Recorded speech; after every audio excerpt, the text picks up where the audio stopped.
The packed first-class cabin fell silent as Zara Johnson, the 19-year-old black tech prodigy, stood her ground against the hostile flight attendant. "I said move to economy where you belong," the attendant hissed, pointing to the white woman, waiting expectantly. Zara's hand trembled as she reached for her phone, pulling up the Skyline Airlines executive profile page. "Stephanie, is it?" Zara's voice carried through the cabin. "I'd like you to meet someone." She turned the screen toward the flight attendant. "That's me, Zara Johnson, majority owner of Skyline Airlines, your boss." What would happen next in this high-stakes confrontation that would change the airline industry forever? Before we dive into this shocking story of discrimination and justice, let us know where you're watching from. If you believe in standing up against racism and fighting for equality, hit that like button and subscribe to stay updated on more incredible true stories of courage in the face of prejudice. Zara Johnson had always been exceptional. At just 17, while her classmates worried about prom dates and college applications, she developed an aviation logistics algorithm that revolutionized flight scheduling. The complex code could predict weather patterns, optimize fuel consumption, and reduce delays by a staggering 40%. Major airlines scrambled to license her technology, but Zara had bigger dreams. She grew up watching her parents struggle with discrimination. Her father, a brilliant aerospace engineer, was repeatedly passed over for promotions at Skyline Airlines, despite his exceptional qualifications. Her mother, an accomplished flight attendant, endured daily microaggressions until she finally quit. Their experiences shaped Zara's mission to transform the aviation industry from within. Using the millions from her algorithm patents, Zara executed a brilliant financial maneuver. Through a complex web of investment vehicles and shell companies, she quietly acquired 51% of Skyline Airlines stock over 18 months. The business world remained oblivious that a teenage black girl now controlled one of America's largest carriers. Only one person knew her secret: Vivian Blackwood, a 60-year-old former executive who had mentored Zara since discovering her talent at a high school science fair. Vivian had fought her own battles as one of the few black, female executives in aviation and recognized Zara's potential to create lasting change.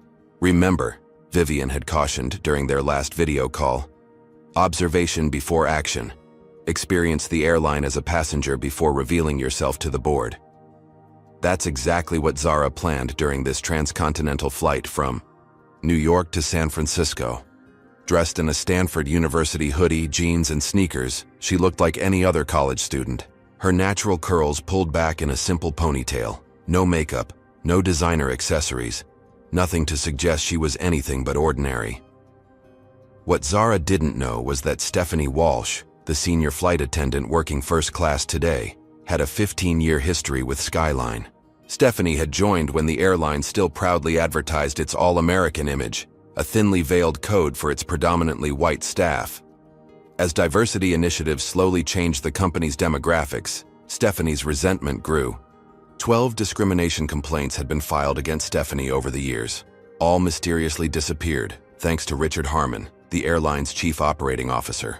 Richard, a 55-year-old white man with political connections and old money, considered himself the airline's true authority.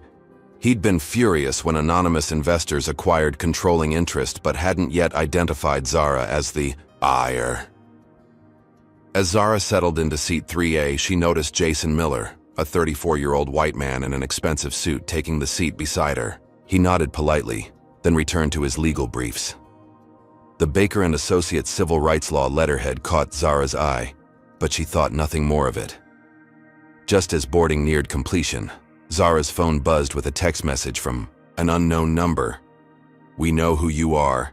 Stay in your lane or regret it." She stared at the screen, heart pounding. Someone knew her identity, but who and how? The aircraft door closed with a heavy thud, sealing her inside with an unknown threat. The Boeing 787 hummed with pre-flight energy as final passengers stowed their belongings.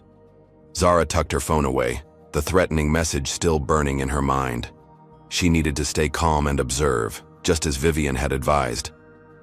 This flight would reveal the true Skyline Airlines experience, but she never anticipated becoming the center of an incident herself. Stephanie Walsh strode through first class, her perfectly coiffed blonde hair bouncing with each step. She stopped beside each white passenger, offering warm smiles and personalized greetings. "Mr. Davidson, lovely to see you again." And, "Mrs. Peters, your usual champagne?" But when she reached Zara, her demeanor frosted over. "Ticket," Stephanie demanded flatly, hand extended. Zara presented her boarding pass. "Good afternoon." Stephanie scrutinized the ticket.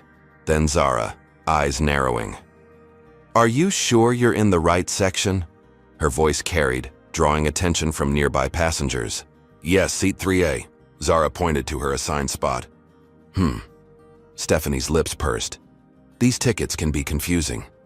She spoke slowly, as if explaining to a child. "This is first class. Economy is toward the back." Jason Miller, the attorney beside Zara, glanced up from his documents with a frown. "I know what first class is," Zara replied evenly. "This is my assigned seat." Stephanie sighed dramatically and moved on, but returned minutes later with another flight attendant. "Carlos, we have a situation," she said loudly. "This young lady seems confused about her seating assignment." Carlos, a Latino man in his 30s, checked Zara's ticket and nodded. "Everything's correct, Stephanie. She's assigned to 3A. Stephanie's jaw tightened, but she walked away without another word. Zara exhaled slowly. The flight hadn't even departed, and already she'd witnessed discriminatory treatment firsthand. She made mental notes for future policy changes when a commotion at the front caught her attention. An older white woman with expensive jewelry and a designer handbag was speaking animatedly to Stephanie. Margaret Whitfield, heir to the Whitfield, hotel fortune and a regular first-class passenger, was accustomed to special treatment. Today, she wanted Zara's seat. "I specifically need that seat," Margaret insisted, pointing directly at Zara. "Window seats help with my vertigo." Stephanie nodded sympathetically. "Of course, Mrs. Whitfield, let me handle this." They approached Zara together, Stephanie now armed with authority and backup. "Excuse me," Stephanie announced loudly.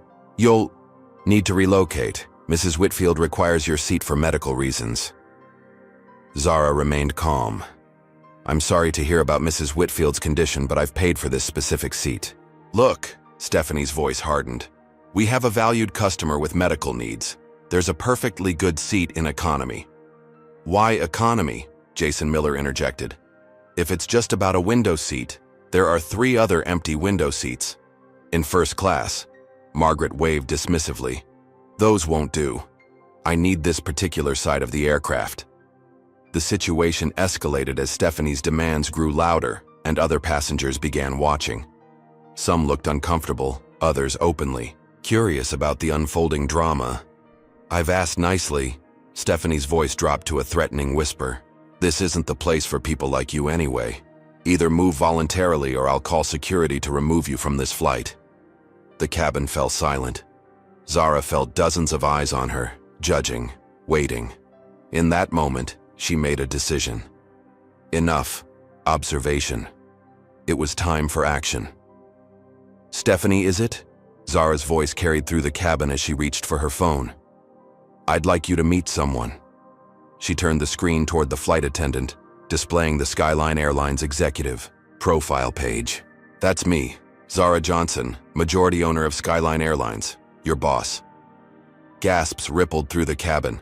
Stephanie's face drained of color. Margaret Whitfield stepped back as if physically struck. "That's impossible," Stephanie stammered. "The majority shareholder is me," Zara finished firmly. "I own 51% of this airline.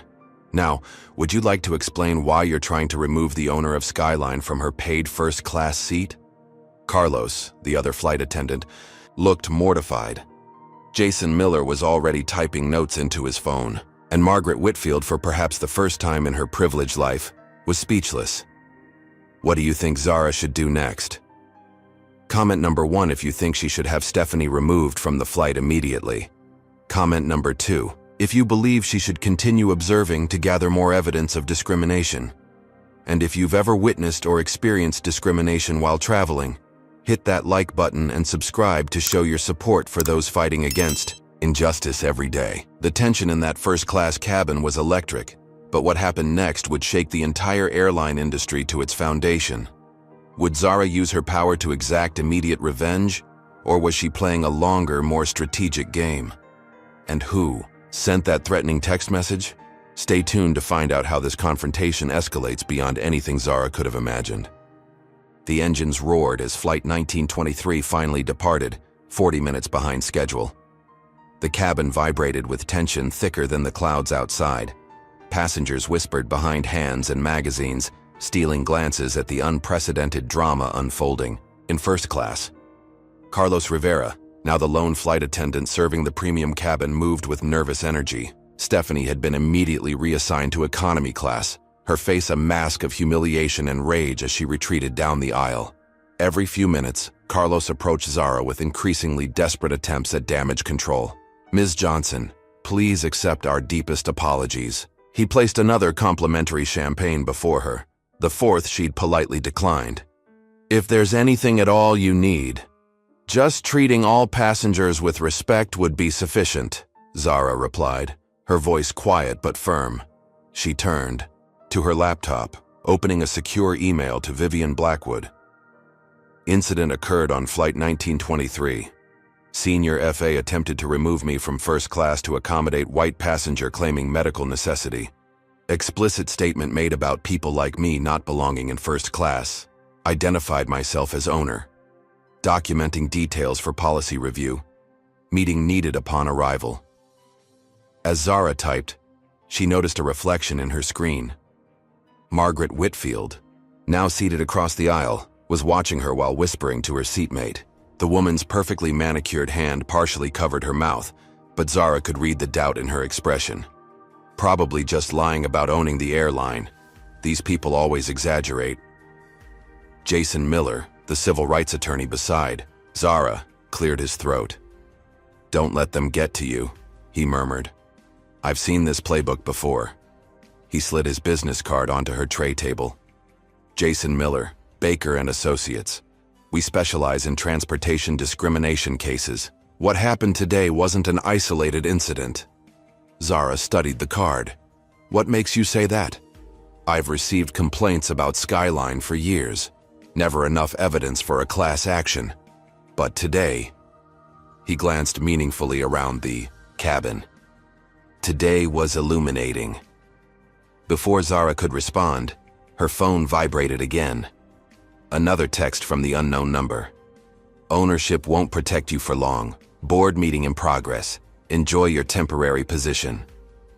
A cold wave of realization washed over Zara.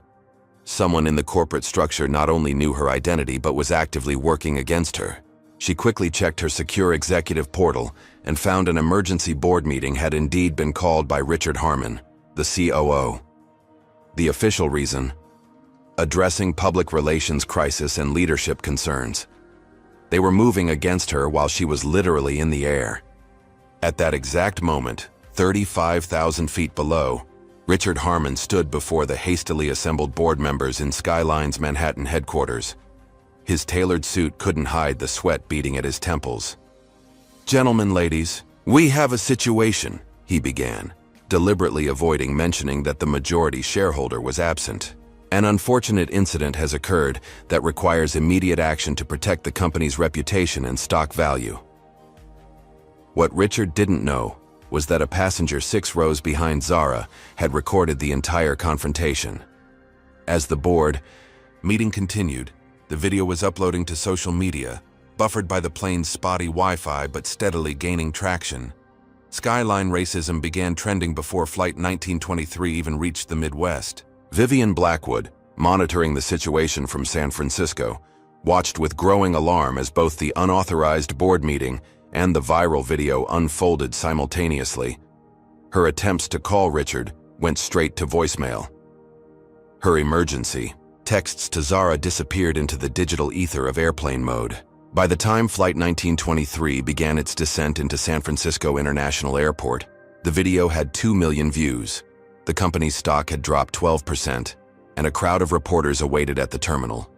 Zara felt the shift immediately. upon landing. As passengers activated their phones, gasps and murmurs spread throughout the cabin. People were suddenly looking at their screens, then at her, with new recognition. "Ms. Johnson," Carlos approached, his professional demeanor cracking. "There appears to be a situation at the terminal. Airport security has requested you remain on board until they can escort you safely." "Security?" Zara questioned.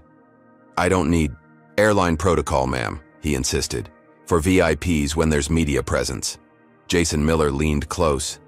"Be careful," he warned. "I've seen corporate security used to isolate whistleblowers and complainants. They're not always there to protect you." Zara nodded almost imperceptibly as 4 uniformed security officers entered the aircraft. The lead officer, a stern-faced man with captain's stripes, approached with rehearsed courtesy. "Ms. Johnson will be escorting you through a private exit to avoid the media situation. Please come with us." As Zara gathered her belongings, she noticed something troubling. The security team wore Skyline Airlines patches, not airport security. Insignia. These men reported directly to corporate security, which ultimately answered to Richard Harmon. The realization hit her. She wasn't being protected. She was being contained. Passengers watched in silence as Zara was led through first class toward the front exit. Margaret Whitfield smirked openly as she passed. Through the small aircraft windows, Zara could see the media assembled on the tarmac, cameras ready. But the security team didn't lead her toward the terminal. Instead, they directed her down a service staircase to a waiting private vehicle with tinted windows. "Wait," Zara protested. "I need to make a statement to—" "Direct orders from corporate, Ms. Johnson," the security lead cut her off. "For your safety." As they ushered her into the vehicle, Zara glimpsed Vivian Blackwood arguing with airport staff at a distance, frantically trying to reach the aircraft. Their eyes met briefly before the car door closed, sealing Zara off from her only ally. The vehicle pulled away, not toward the main terminal but toward a separate administrative building. Zara's phone vibrated continuously with notifications, but when she tried to call Vivian, she discovered her signal was suddenly blocked.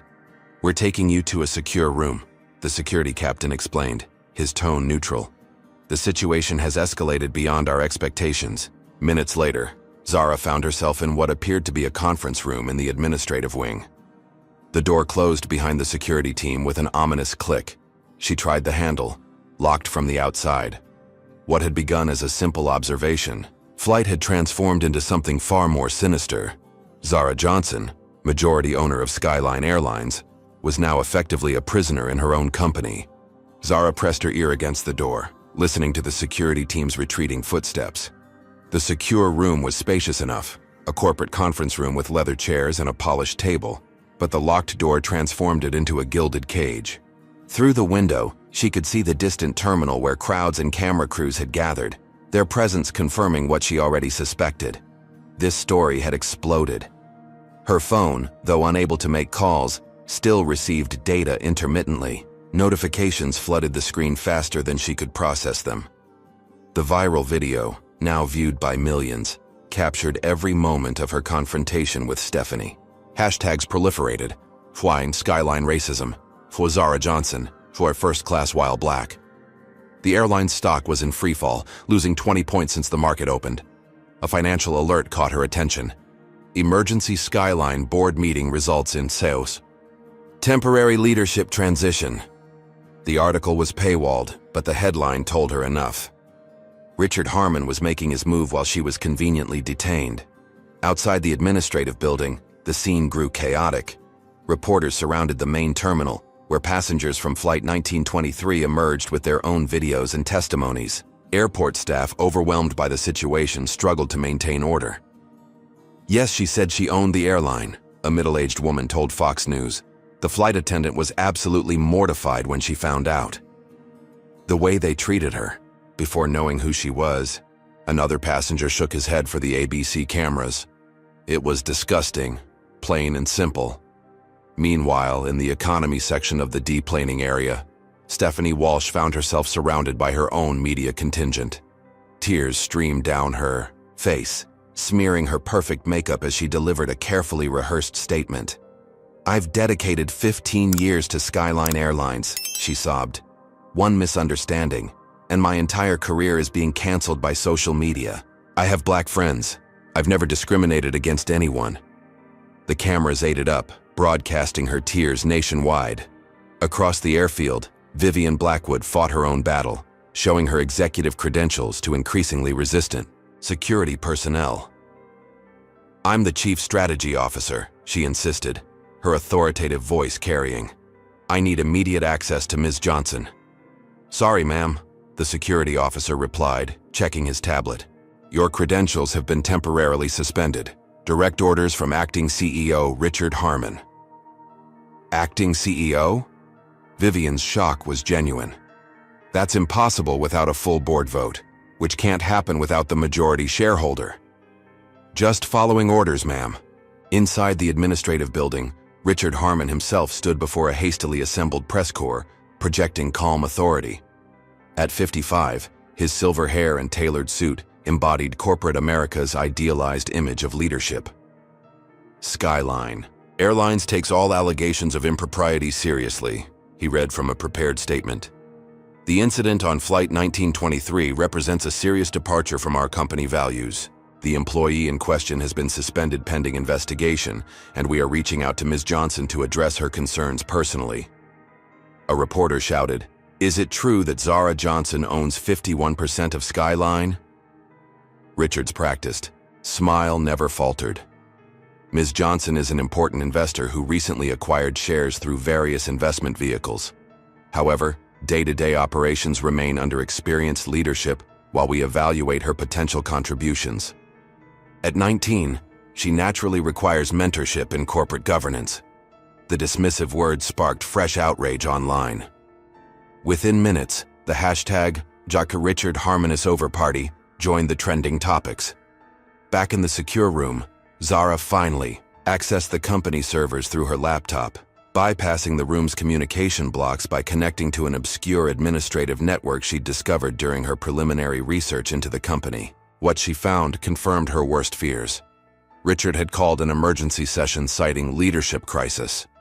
Using arcane bylaws, he'd convinced enough board members to grant him temporary executive authority. Critically, the vote wasn't valid, without her participation. But Richard was moving forward anyway, counting on confusion and corporate bureaucracy to delay any challenge. As Zara dug deeper, another notification appeared. A direct message from Jason Miller. Security isolated you illegally. Attorneys at terminal. Need your location. Evidence suggests coordinated effort to remove you from power. Before she could respond, the conference room doors swung open. Two security officers entered, followed by a distinguished older woman Zara recognized immediately from company files. Margaret Whitfield's assistant. Ms. Johnson. The woman's voice was professionally pleasant. Mr. Harmon has arranged for your transfer to corporate headquarters for a full debriefing. A private car is waiting. Zara stood her ground. I'm not going anywhere. As majority shareholder, I demand immediate access to my executive team and the board. The woman's pleasant expression never changed. That won't be possible right now. The situation requires delicate handling, and Mr. Harmon feels. Mr. Harmon doesn't have the authority to detain me or make decisions without my input, Zara interrupted. What's happening is illegal corporate obstruction. The security officers exchanged uncomfortable glances. Please don't make this difficult, the assistant continued.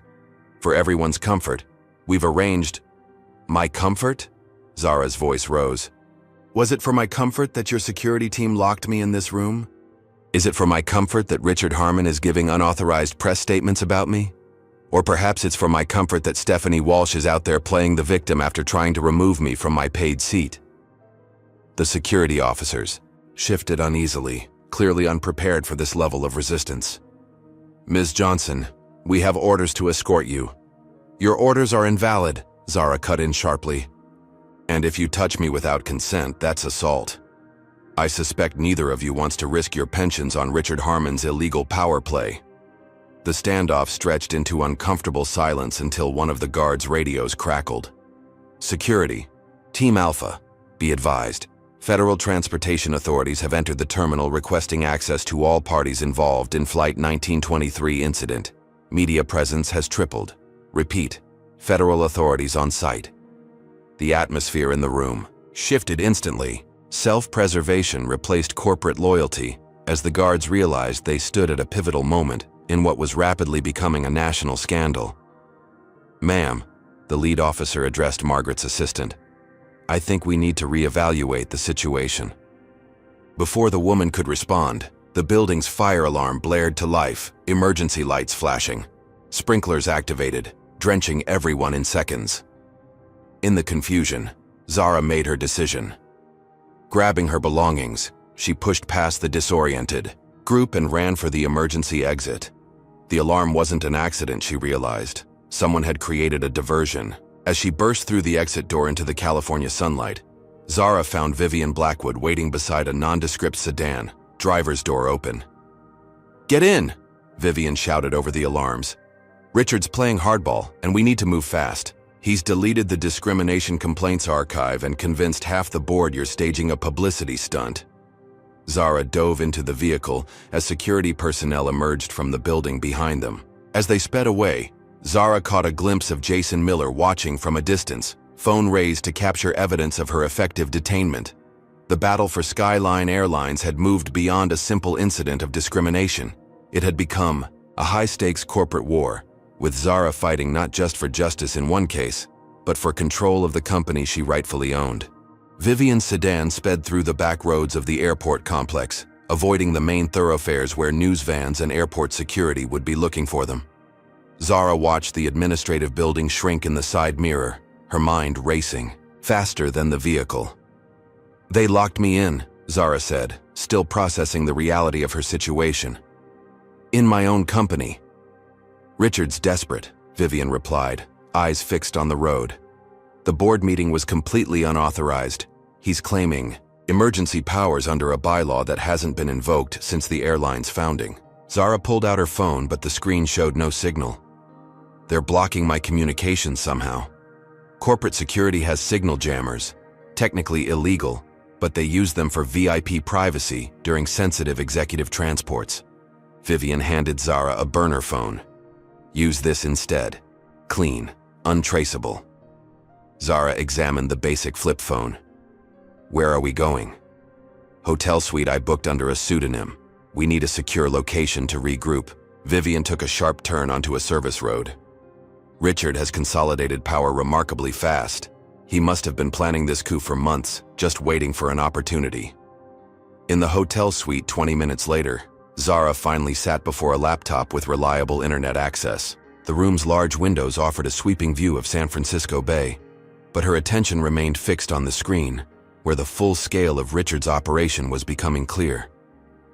"I can't access half the executive servers," she muttered, fingers flying across the keyboard. "He's locked me out of my own systems." "Try the backup network," Vivian suggested.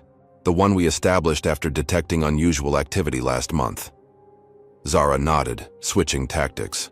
Her exceptional programming skills had led her to create redundant access points when she first acquired the airline, a precaution that now proved prescient. After several tense minutes, she bypassed the security protocols. "I'm in, but something's wrong." Her voice tightened. "Files are disappearing in real time. Someone's deleting the discrimination complaint archives." On the screen, document folders vanished one after another. Years of evidence, hundreds of complaints detailing systemic racism within the airline, all systematically erased from the central servers. "That's illegal destruction of evidence," Vivian gasped, leaning over Zara's shoulder. "They're covering their tracks." "Not just covering tracks." Zara's eyes narrowed as she typed furiously. "They're building a counter-narrative. Look at these new documents being uploaded." The screen displayed a series of fabricated performance reviews and incident reports, all painting Zara as an unstable, inexperienced investor making irrational demands. There were even doctored emails supposedly from Zara to Stephanie, threatening the flight attendant before the flight ever took place. "They're framing me," Zara whispered, "making it look like I orchestrated this whole incident as a publicity stunt." Vivian shook her head in disbelief. Richard always played dirty, but this... Wait, Zara interrupted, noticing a pattern in the deletions. The files are being erased by someone using Stephanie Walsh's login credentials. She's actively helping them. Impossible. Stephanie was just giving tearful interviews at the airport. Unless... Zara's fingers raced across the keyboard, accessing the airport's security camera feeds through a back door she'd discovered during her preliminary audit of company systems. She quickly located footage of the administrative wing from 30 minutes earlier. The grainy video showed Stephanie Walsh entering a side door, makeup still smeared from her theatrical tears. Seconds later, Richard Harmon appeared, ushering her inside with a protective arm around her shoulders. They're working together, Zara realized. This goes deeper than one discriminatory incident. Further investigation revealed a hidden connection. Stephanie wasn't just an employee with repeated discrimination complaints. She was Richard's former sister-in-law, maintaining close ties even after his divorce. For years, she had been his eyes and ears in the cabin crew, reporting on diversity initiatives and helping identify employees who could be pushed out. I need to broadcast this information before they can complete their cover-up, Zara decided, reaching for the burner phone. Who are you calling? Vivian asked. First, Jason Miller. We need legal representation ready to move. Then, I'm using my emergency access to send a message through the airport announcement system. It's time to let Vivian know exactly where I am and what's happening. As Zara outlined her plan, the laptop screen suddenly flickered. A warning appeared. Unauthorized access detected. System lockdown initiated. They've found us, Zara realized, quickly disconnecting from the network. But not before I downloaded something they don't want anyone to see. She turned the screen toward Vivian, displaying an offshore account statement in Richard's name. Regular payments flowed in from a shell company that, upon closer inspection, connected directly to Margaret Whitfield's family trust. This isn't just about racism, Zara said quietly. They've been embezzling from the airline for years, using discrimination complaints as leverage to silence witnesses. When employees threatened to speak out about racism, they were paid off through these accounts off the books. And now the majority owner is a 19-year-old black woman who can't be bought, Vivian completed the thought. Their worst nightmare. Before they could discuss further, Zara's burner phone rang. Jason Miller's voice came through, urgent and clear. Zara, listen carefully. Richard Harmon has filed emergency restraining orders claiming you're attempting a hostile takeover. Security teams are searching the city for you. They're monitoring all official channels. I need to reach the board members directly, Zara replied. Most of them don't even know what's happening. That's why I'm calling. I've secured a conference room at my firm's office. 3 board members have agreed to meet us there. They're questioning Richard's story, especially after seeing the viral video. Zara checked the time. We'll be there in 30 minutes. Meanwhile, can you file emergency injunctions to prevent further deletion of company records? Already done, Jason confirmed. And Zara, be careful. My sources say Richard has hired private security beyond the company team. These aren't corporate guards with retirement plans to protect. These people operate in gray areas. As they prepared to leave, Zara made one final check of social media. The hashtags had evolved. We Stand With Zara now trended alongside posts, questioning Richard's hasty press conference. Public opinion was turning, but corporate machinery moved with relentless precision. Ready? Vivian asked, car keys in hand. Zara nodded, determination replacing the shock and hurt she'd felt earlier. This isn't just about one incident anymore. It's about every person who's ever been told they don't belong somewhere because of their skin color. Richard picked the wrong fight. They exited through the hotel's service entrance, unaware that security cameras had already captured their arrival. In a downtown office, Richard Harmon watched their departure on a tablet. Screen, phone pressed to his ear. She's on the move, he informed the person on the other end. Heading to Baker & Associates, most likely. Yes, I understand the stakes. Do whatever is necessary. Have you ever witnessed discrimination and wished you could fight back like Zara? Comment number 1 if you admire her technical skills in fighting this corporate conspiracy. Comment number 2. if you think Richard and Stephanie deserve criminal charges for destroying evidence. And don't forget to like and subscribe if you believe corporations should be held accountable for systemic racism. The battle for Skyline Airlines has escalated from a first-class confrontation to corporate espionage and potential criminal activity. Will Zara be able to reach the board members before Richard's private security finds her? What damning evidence is hidden in those offshore accounts? And who else might be part of this conspiracy that's been operating for years? Stay with us as this high-stakes corporate thriller continues. The sleek glass tower of Baker & Associates rose 42 stories above San Francisco's financial district. As Vivian parked in the underground garage, Zara surveyed their surroundings with newfound wariness. Every security camera, every passing car, every stranger on a phone now represented potential surveillance. "We'll take the service elevator," Jason Miller instructed via text. 15th floor, then switch to the executive lift. Richard's people will be watching the main entrance.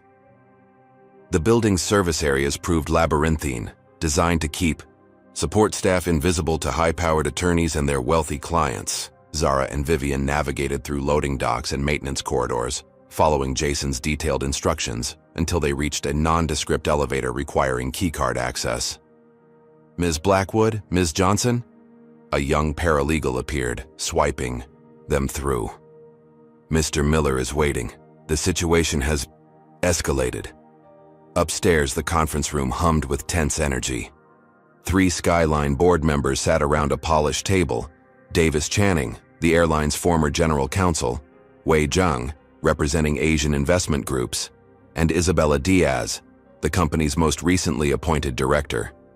All looked up with undisguised curiosity as Zara entered. "Thank you for coming," Jason began, standing beside a digital display showing Skyline's plummeting stock price. "As you can see, time is critical." Zara moved directly to the point. "Richard Harmon has staged a corporate coup. He's illegally seized operational control, detained me against my will, and is systematically destroying evidence of discrimination within the company." Davis Channing, silver-haired and cautious, frowned. "These are serious allegations. The emergency board meeting this morning was presented as a response to your public confrontation with staff." "A confrontation I didn't initiate," Zara countered, connecting her laptop to the room's display system. "And the meeting was invalid without my participation as majority shareholder." For the next 20 minutes, Zara presented her evidence. Methodically, the discriminatory incident, her detention, the systematic deletion of complaint records, and the suspicious offshore accounts linking Richard and Margaret Whitfield.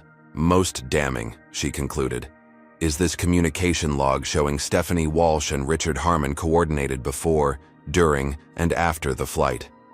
This wasn't random discrimination. It was a targeted attempt to provoke an incident they could use against me." Isabella Diaz leaned forward. "Why would they target you specifically? Richard didn't even know you were on that flight." "He did know," Vivian interjected. "There was a leak. Someone informed him that Zara would be traveling incognito to assess operations." Wei Zhang's expression hardened. "The board should have been informed immediately that the majority shareholder was being detained. Richard told us you had left voluntarily for privacy reasons." "Because he's building a narrative," Jason explained, laying out legal documents. "One where Zara is an inexperienced troublemaker, unfit for corporate leadership. These restraining orders filed this morning seek to bar her from company premises pending psychiatric evaluation." The room fell silent as the implications sank in. "We need to call an emergency board meeting, a legitimate one," Channing finally stated, "with all members present, including Ms. Johnson." "Richard won't attend if he knows I'll be there," Zara pointed out.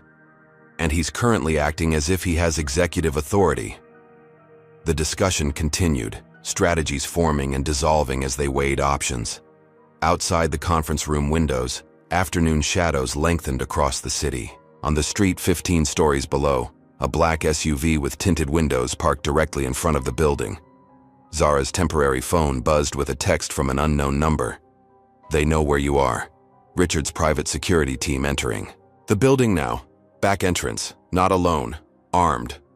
"We need to move," Zara announced abruptly, showing the message to Jason. Richard's escalating beyond corporate politics. Jason's face tightened. This is a law office. He wouldn't dare. He detained me in an airport, deleted corporate records, and filed false claims about my mental health. Zara cut him off. He's desperate. The building's security alert system chimed softly. A mechanical voice announced, "Attention. Unauthorized access detected in Service Area B. Security personnel en route." "That's our cue," Vivian said grimly. "Is there another way out?" Jason moved quickly, leading them toward an executive bathroom with a hidden panel. Partners' escape route, for when clients receive unfavorable verdicts and reporters are waiting downstairs. The narrow passage led to an adjacent building's maintenance area. As they hurried through, Zara heard heavy footsteps and authoritative voices behind them. Richard's security team had reached the conference room. "Where are we going?" Zara whispered as they descended a utility stairwell. "Courthouse," Jason replied tersely. "Judge Kimura owes me a favor. We're filing for emergency injunctive relief and a restraining order against Richard, not the other way around." 20 minutes and one harrowing taxi ride later, they hurried up the courthouse steps. The massive building's classical architecture projected permanence and authority, qualities Zara desperately needed on her side. Inside a private chamber, Judge Helen Kimura, a formidable woman in her 60s with a reputation for efficiency, reviewed their hastily prepared documents. "Let me be clear," she said, peering over reading glasses. "You're alleging that Mr. Harmon has effectively kidnapped the majority owner of a major airline, destroyed evidence relevant to discrimination complaints, and is now pursuing her with armed private security?" "Yes, Your Honor," Jason confirmed. "We have digital evidence of the record deletion and witness testimony regarding Ms. Johnson's detainment at the airport." The judge turned to Zara. "And you can prove you're the majority shareholder?" Zara provided documentation from her secure financial accounts. "I acquired controlling interests through various investment vehicles over 18 months. The transactions are complex, but completely legal." Judge Kimura nodded slowly. "I've seen enough to issue a temporary restraining order against Mr. Harmon, preventing him from exercising any executive authority pending a full hearing." As the judge signed the order, Zara's phone vibrated with new notifications. Social media was exploding with fresh developments. Someone had leaked security footage from the airport showing Zara being escorted away by Skyline security, effectively confirming her claims of detention. Simultaneously, Stephanie Walsh had given another interview, this one contradicting her earlier tearful claims. Now she alleged that corporate politics had placed her in an impossible position, hinting at pressure from leadership. "She's distancing herself from Richard," Vivian observed. "The ship is starting to sink." As they left the courthouse with the signed orders, Zara spotted a familiar face across the street. Margaret Whitfield stood beside a luxury sedan, speaking intensely with a man whose back was turned. When he pivoted slightly, Zara recognized Richard Harmon's profile. "They're following us personally now," she murmured to Jason. "Not for long," he replied, pointing to an approaching police cruiser. "That's our escort to your next meeting." "Meeting? With whom?"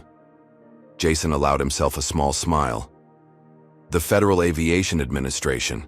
They're very interested in possible safety violations stemming from discriminatory practices, and the SEC has joined the conversation, given the suspicious financial activity you've uncovered." As they entered the police vehicle, Zara caught a final glimpse of Richard and Margaret. Their expressions had transformed from confidence to alarm as they spotted her police escort. For the first time since the nightmare began, Richard's composed facade cracked, revealing the panic beneath. The real battle was just beginning. But Zara had something Richard had lost: the moral and legal high ground. The question now was how far he would go to regain control before everything collapsed around him. The Skyline Airlines emergency board meeting convened at 7:30 the following morning in the downtown office of a neutral third-party law firm.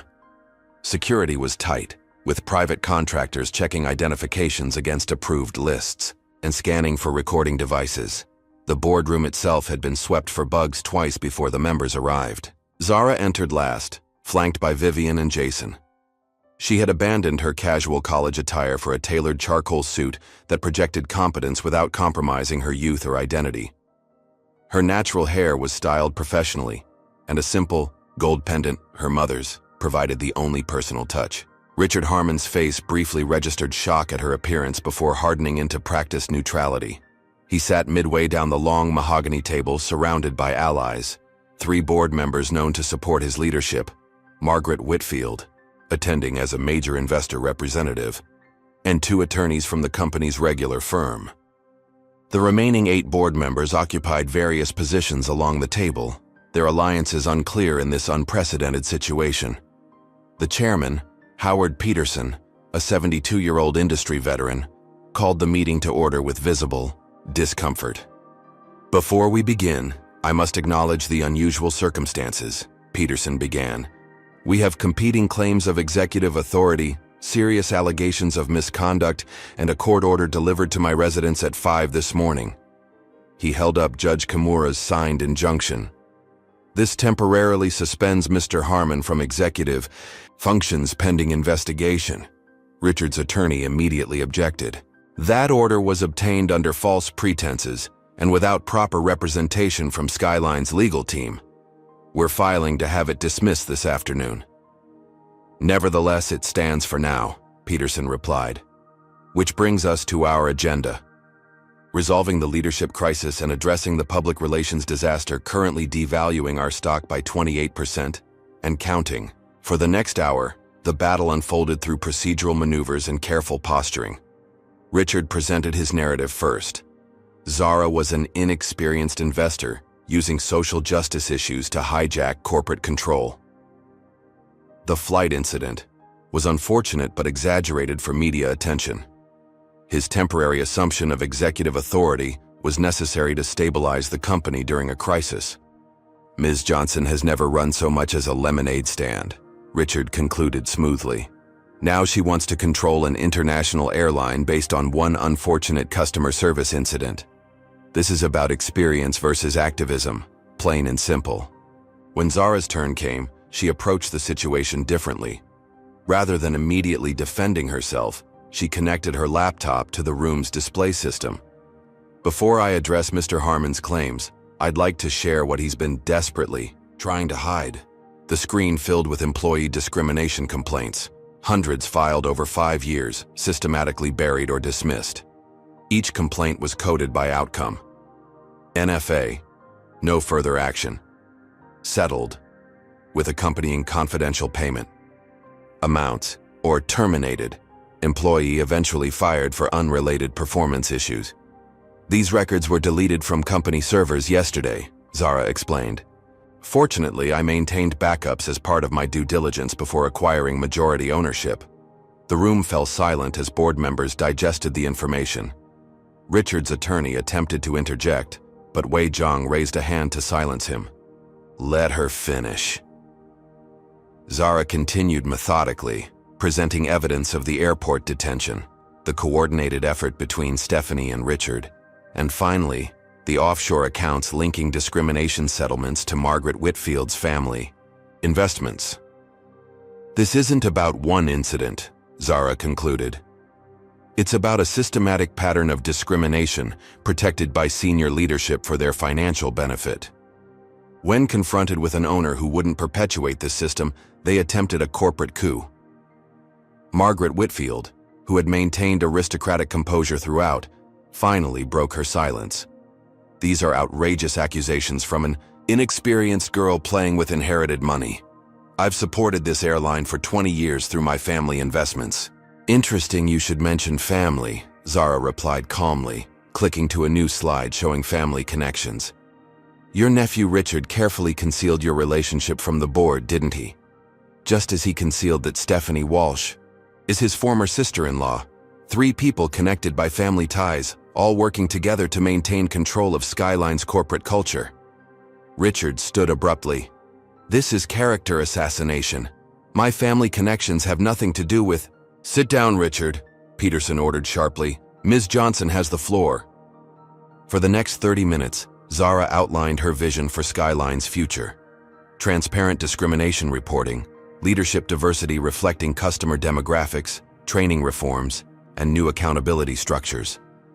Throughout her presentation, she emphasized both moral imperatives and business advantages, demonstrating a nuanced understanding of aviation economics that clearly surprised many board members.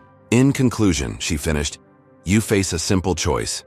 Continue with leadership that covered up discrimination for personal profit, or embrace transformative change that will rebuild our reputation and create sustainable growth.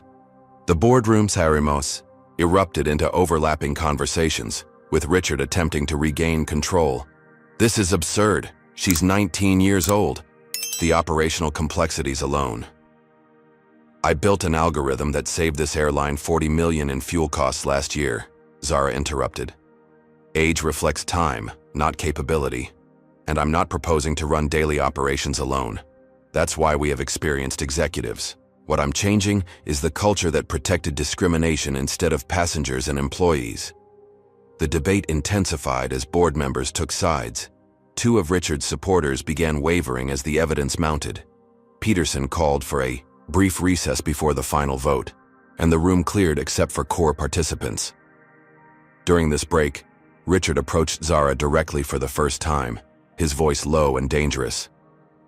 You have no idea what you're doing. This industry will eat you alive. I've survived 3 airline bankruptcies, 2 federal investigations, and countless boardroom coups. You won't last 6 months. Zara met his gaze steadily. The difference between us, Richard, is that I don't need to survive. I need to change things. You've spent your career protecting a system. I'm here to transform it. When the board reconvened, Peterson called for the vote. The outcome would determine not just leadership, but the direction of the company for years to come. On the matter of executive authority and corporate governance, Peterson announced formally, the board will now vote. The result was initially deadlocked, 6 votes supporting Richard's continued leadership, 6 supporting Zara's rightful control. All eyes turned to Peterson for the tie-breaking vote. The chairman removed his glasses slowly. In 30 years of corporate governance, I've never seen evidence of misconduct this clear or this disturbing. He paused, looking directly at Richard. My vote is for Ms. Johnson's reinstatement as controlling shareholder with full authority. Richard's facade finally shattered. This is corporate suicide. You're handing $1 billion company to a child because she played the race card. She'll destroy everything we've built.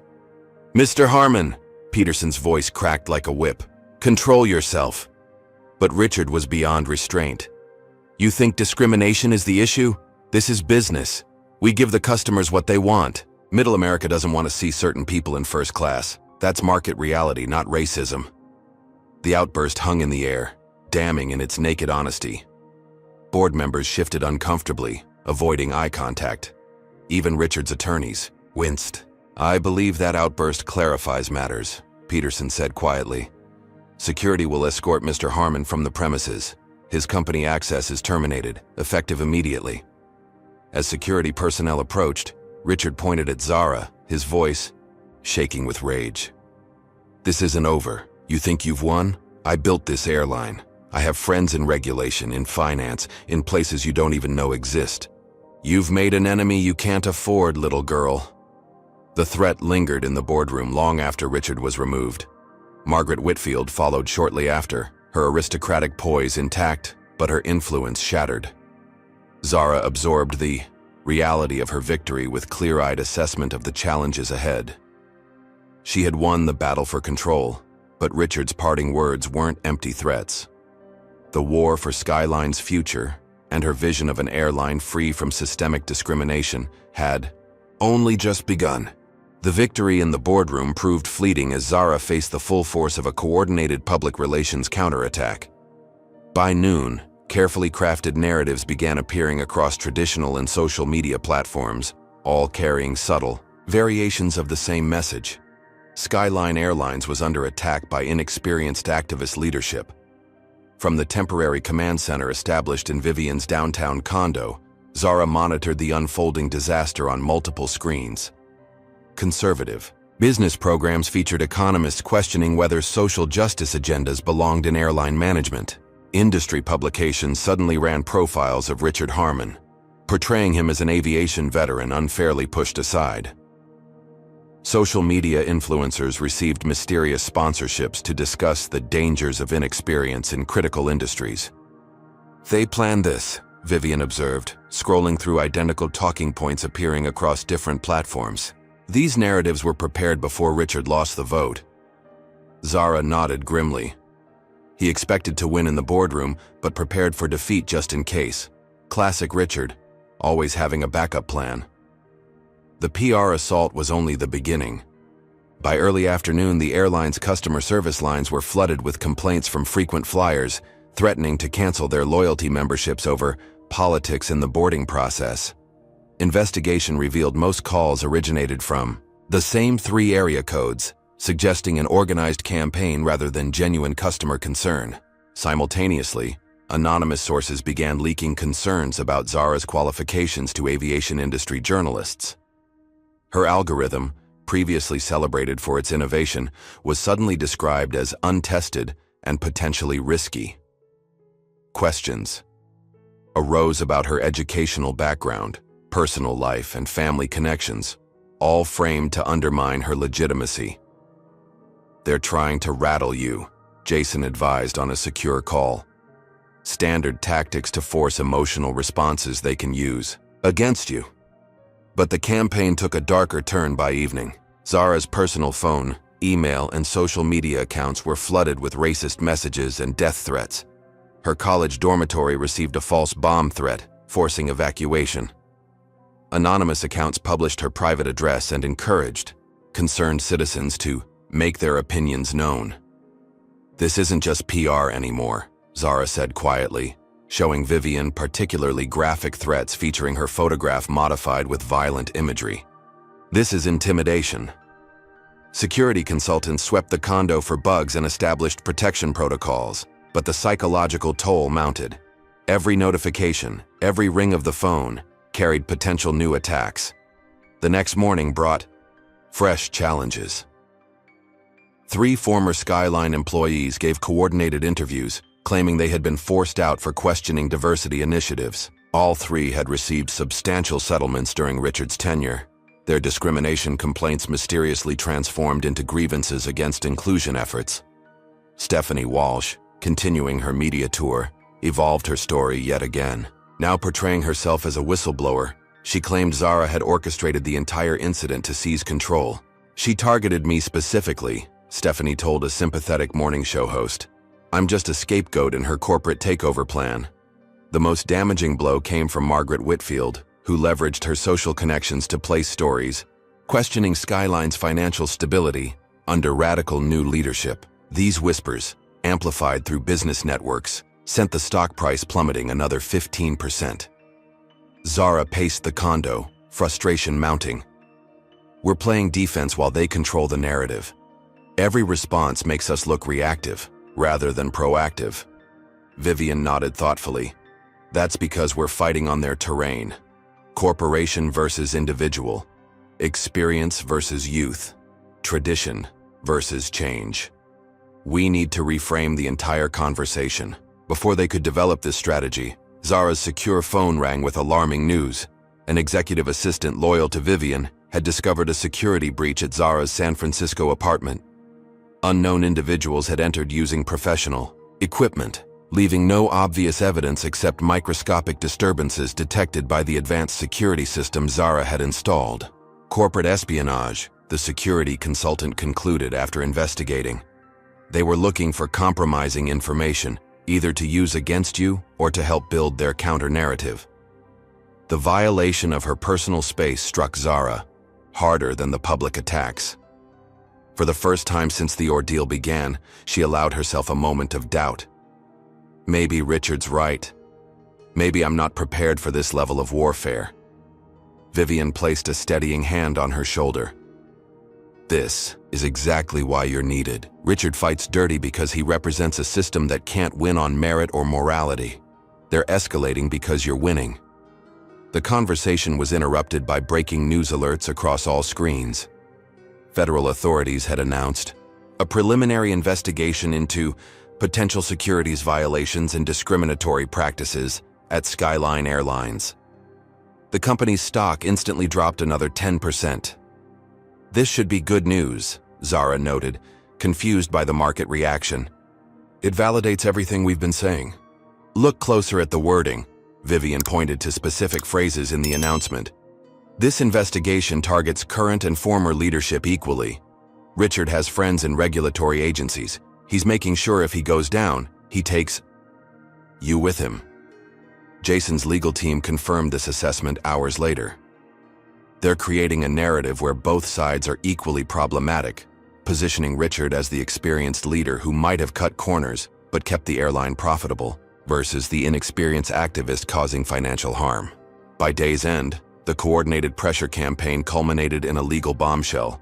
Richard filed a defamation lawsuit against Zara personally, seeking $50 million in damages for irreparable harm to professional reputation. More alarmingly, he simultaneously filed for a temporary restraining order, barring her from Skyline premises or communication with employees while litigation proceeded. It's a delaying tactic, Jason explained during an emergency strategy session. He knows the case is weak, but corporate litigation can drag on for years. Meanwhile, the TRO would effectively prevent you from leading the company you own. Zara studied the legal documents, noting the judge assigned to the case. Judge Raymond Whitfield. Any relation to Margaret? Jason's expression confirmed her suspicion. Her cousin. Richard venue shopped until he found a favorable judicial assignment.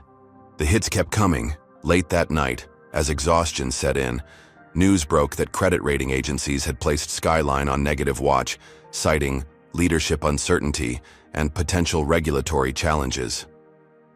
Major corporate clients began postponing contract renewals, creating immediate cash flow concerns. Alone in her temporary bedroom, Zara finally allowed tears of frustration. The system she fought was vast and interconnected, with Richard pulling strings through networks established over decades. For every public battle she won, 3 more erupted on different fronts. Her phone buzzed with a text from an unknown number. Watching your company collapse? This can end when you resign. Consider it a learning experience. Next time, stay in your lane. The message carried no signature, but Richard's voice echoed in every word. Have you ever faced powerful people trying to silence you? Comment number 1 if you think Zara should fight this public relations war by exposing Richard's dirty tactics. Comment number 2 if you believe she should focus on running the airline well and let results speak for themselves. And if you've ever been targeted for speaking truth to power, hit that like button and subscribe to show solidarity with those fighting for equality in corporate America. The battle for Skyline Airlines has moved from the boardroom to the court of public opinion, with Richard proving that losing official power doesn't mean losing influence. Will Zara find a way to counter these sophisticated attacks? Can she protect herself from the escalating personal threats? And what evidence might turn the tide in this increasingly dangerous corporate war? The stakes keep rising as we continue this shocking true story. Dawn broke over San Francisco, illuminating the fog as it rolled between skyscrapers. Zara had barely slept, spending the night reviewing legal documents and strategizing with Jason's team via secure conference calls. The temporary restraining order hearing was scheduled for 9 that morning before Judge Raymond Whitfield, giving them precious little time to prepare a defense. The core of Richard's argument is fascinating in its audacity, Jason explained, as their car navigated morning traffic toward the courthouse. He's claiming your statements about discrimination at Skyline constitute defamation because they've damaged the company's reputation and stock value.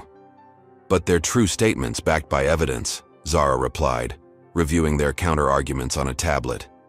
Truth is an absolute defense against defamation, which is exactly why we need to focus on admissibility of evidence. Jason's expression tightened. Richard's legal team has filed motions to exclude the backup server records, claiming they were obtained through unauthorized access to company systems. The irony wasn't lost on Zara. So they delete the official records, then claim my backups are inadmissible. Welcome to corporate litigation, Jason said grimly. It's rarely about justice and frequently about procedural advantages. The courthouse steps swarmed with reporters and protesters holding competing signs. Some demanded justice for Skyline employees, while others proclaimed experience over activism and keep politics out of airlines. The division reflected Richard's successful framing of the conflict as ideological rather than ethical. Inside, the courtroom atmosphere crackled with tension. Richard sat at the plaintiff's table, surrounded by 5 attorneys from Prescott and Winthrop, one of the nation's most expensive corporate firms. He appeared immaculately groomed and well-rested, projecting calm confidence despite yesterday's boardroom outburst. Judge Whitfield entered, his resemblance to Margaret unmistakable in the aristocratic tilt of his chin and cold blue eyes. From his first procedural rulings, his bias became clear, excluding 3 of Zara's key witnesses for redundancy, while allowing all of Richard's to remain on the list.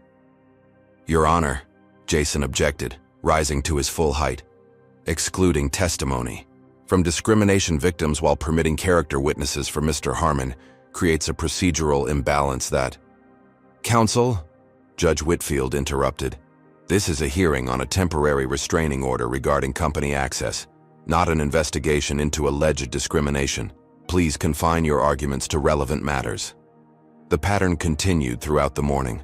Richard's team painted him as the experienced steward of a complex organization, temporarily sidelined by a vindictive teenage investor exploiting one unfortunate customer service incident. They emphasized the falling stock price and canceled contracts as evidence that Zara's leadership threatened the company's very existence.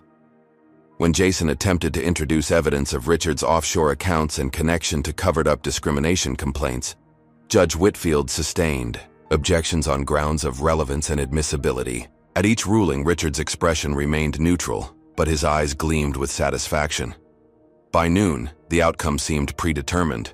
Judge Whitfield issued a temporary restraining order barring Zara from entering Skyline premises, contacting employees, or exercising operational control for 10 business days pending further hearings. "This is temporary relief only," the judge intoned as if offering consolation. "The court recognizes Ms. Johnson's ownership stake, but must protect the company from potential irreparable harm during this period of transition and litigation." Outside the courtroom, Richard offered brief comments to assembled media. "I'm gratified the court recognized the need for experienced leadership during this difficult time. My only concern has always been Skyline's stability and the thousands of employees whose livelihoods depend on sound management." On the courthouse steps, Zara maintained her composure, despite the devastating setback. "This temporary order changes nothing about the underlying facts. Discrimination occurred at Skyline, was systematically covered up, and those responsible will be held accountable." Back at their temporary headquarters, the strategy session took on new urgency. With Zara legally barred from direct involvement, for 10 business days, Richard would have free rein to consolidate power and potentially destroy more evidence. "We need a 2-pronged approach," Vivian advised. "First, appeal the TRO to a higher court immediately. Second, build a parallel case that doesn't depend on your direct involvement with the company." Jason nodded in agreement. "I've already spoken with the attorneys representing former employees with discrimination complaints. They're willing to consolidate into a class action lawsuit naming Richard, Stephanie, and Margaret personally, not just the airline." "That circumvents the TRO entirely," Zara realized. "I can assist their case as a witness without violating Judge Whitfield's order about company operations." As they developed this strategy, an unexpected opportunity emerged. Stephanie Walsh's attorney contacted Jason requesting a private meeting. Apparently, Stephanie had become increasingly uncomfortable with Richard's aggressive tactics and worried she was being set up as the primary scapegoat. "She's offering to flip," Jason explained after the preliminary discussion. "In exchange for immunity from civil liability, she'll provide testimony about Richard's systematic discrimination policies, including recorded conversations where he explicitly instructed cabin crew to prioritize traditional passengers in first class." "Traditional passengers?" Zara questioned. "His code for white customers," Vivian translated grimly, "especially older ones with apparent wealth." The potential bombshell testimony from Stephanie could shatter Richard's carefully constructed public image, but Zara hesitated. "Can we trust her?" She's already changed her story twice for the media. That's why we're insisting on reviewing her evidence before making any deal, Jason assured her. If she has actual recordings, they speak for themselves regardless of her credibility issues. While this promising development unfolded, Margaret Whitfield launched her own counteroffensive. Using political connections cultivated through decades of strategic donations, she began pressuring the federal agencies investigating Skyline. Congressional allies suddenly questioned the political motivations behind the investigation, and the lead federal prosecutor found himself reassigned to a different department without explanation. The message was clear. The Whitfield family influence extended beyond business into government regulatory bodies. Richard might have lost the boardroom vote, but the broader system remained tilted in his favor. For Zara, the most painful aspect was watching Skyline employees suffer amid the power struggle. Uncertainty about leadership led to operational confusion. Pilots and flight attendants faced uncomfortable questions from passengers about the viral video and subsequent controversy. Customer satisfaction scores plummeted, and competitors began targeting Skyline's corporate accounts with aggressive discounts. Richard's willing to damage the entire company to maintain control, Zara observed, studying the latest operational reports smuggled to her by loyal employees despite the restraining order. He'd rather rule over ruins than lose his position. The legal team worked around the clock preparing their appeal of Judge Whitfield's order, but realistic assessment suggested the process would take at least a week, precious time during which Richard could continue consolidating power. They needed a breakthrough, and quickly. It came from an unexpected source. A junior attorney at Prescott and Winthrop contacted Jason anonymously, troubled by his firm's tactics in the case. The whistleblower revealed that Richard's legal team possessed internal memoranda acknowledging the validity of discrimination claims, but had deliberately withheld them from discovery. This is textbook legal malpractice, Jason explained, reviewing the evidence. If proven, it's grounds for immediate dismissal of their case and possible sanctions against the attorneys involved. They prepared emergency motions to compel production of the withheld documents, but remained wary of bringing them before Judge Whitfield, whose bias had been abundantly clear. Instead, they petitioned for reconsideration by a different judge, citing evidence of potential conflicts of interest between Whitfield and the parties involved. As these legal maneuvers played out, Richard made his most aggressive move yet. Using the temporary operational authority granted by the restraining order, he initiated termination proceedings against employees who had publicly supported Zara or testified about discrimination experiences. Though carefully framed as restructuring for operational efficiency, the pattern was unmistakable. Systematic removal of potential witnesses and allies. He's literally purging the company, Vivian reported after receiving frantic calls from targeted employees. People who've been with Skyline for decades are being escorted out with no warning. The atmosphere grew increasingly tense as the 10-day mark approached. Richard's team filed for an extension of the restraining order, citing ongoing corporate instability, while simultaneously releasing press statements about stabilization efforts under his interim leadership. The contradiction went largely unchallenged in media accounts, which continued portraying the situation as a clash between experience and activism, rather than accountability versus discrimination. For Zara, the cumulative stress took its toll. Constant security concerns, legal pressure, media scrutiny, and the weight of responsibility for thousands of employees' livelihoods created almost unbearable pressure. She maintained public composure, but private moments revealed the human cost of the battle she'd undertaken. "I never wanted to be a corporate warrior," she confessed to Vivian during a rare quiet moment. "I just wanted to create an airline where people like my parents could work without facing discrimination, where passengers would be treated with dignity regardless of their appearance." "That simple goal threatens everything Richard represents," Vivian replied softly.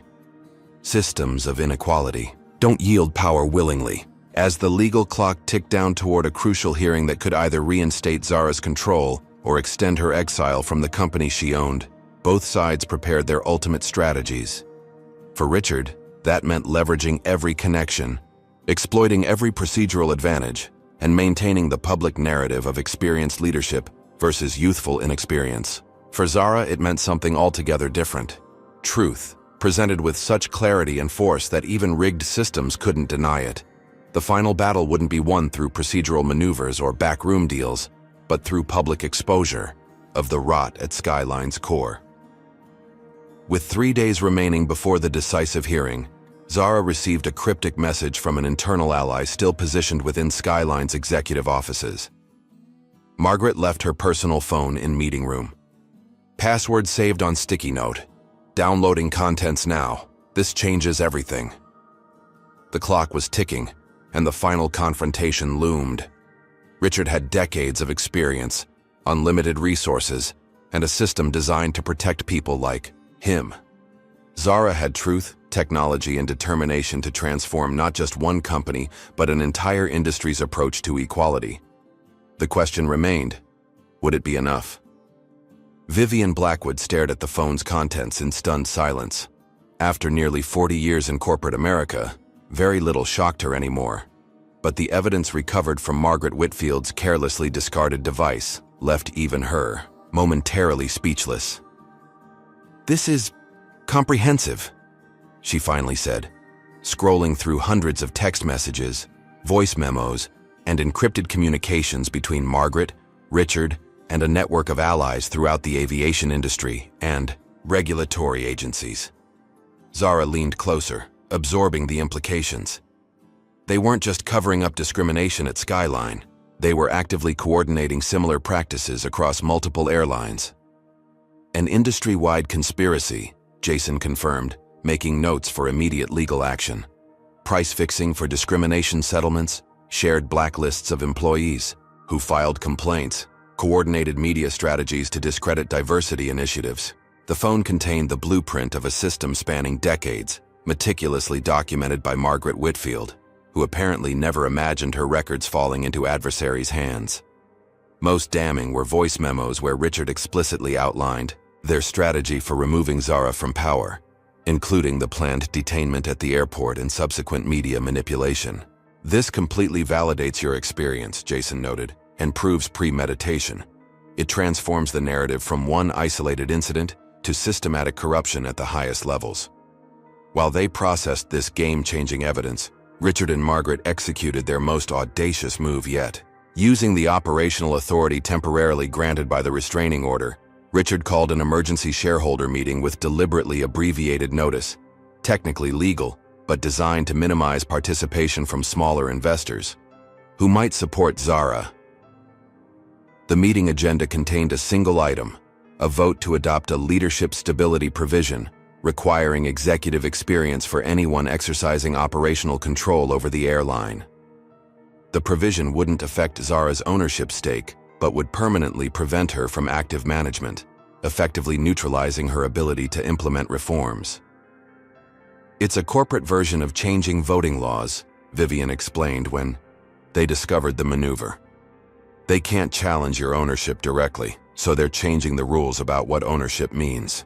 The shareholder meeting was scheduled for 9 the following morning, precisely when Judge Whitfield would be hearing arguments about extending the restraining order against Zara. The timing was no coincidence. Richard had ensured she couldn't be in 2 places at once. "We need to split up," Zara decided. "Jason, you handle the court hearing with most of the legal team.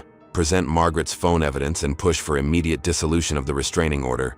Vivian and I will go to the shareholder meeting." "You can't," Jason reminded her. "The restraining order explicitly prohibits you from attending company functions or contacting employees. If you violate it, Richard wins automatically. He'll have you held in contempt. Then we wait outside until the last possible moment," Zara countered. "The second you get the order lifted, we enter, not a minute before." The strategy depended on perfect timing and communication between teams. If the restraining order remained in place, Richard and Margaret would secure their leadership stability provision before Zara could legally object. If Jason succeeded but couldn't notify them immediately, the same outcome would occur. As they finalized preparations, another unexpected development emerged.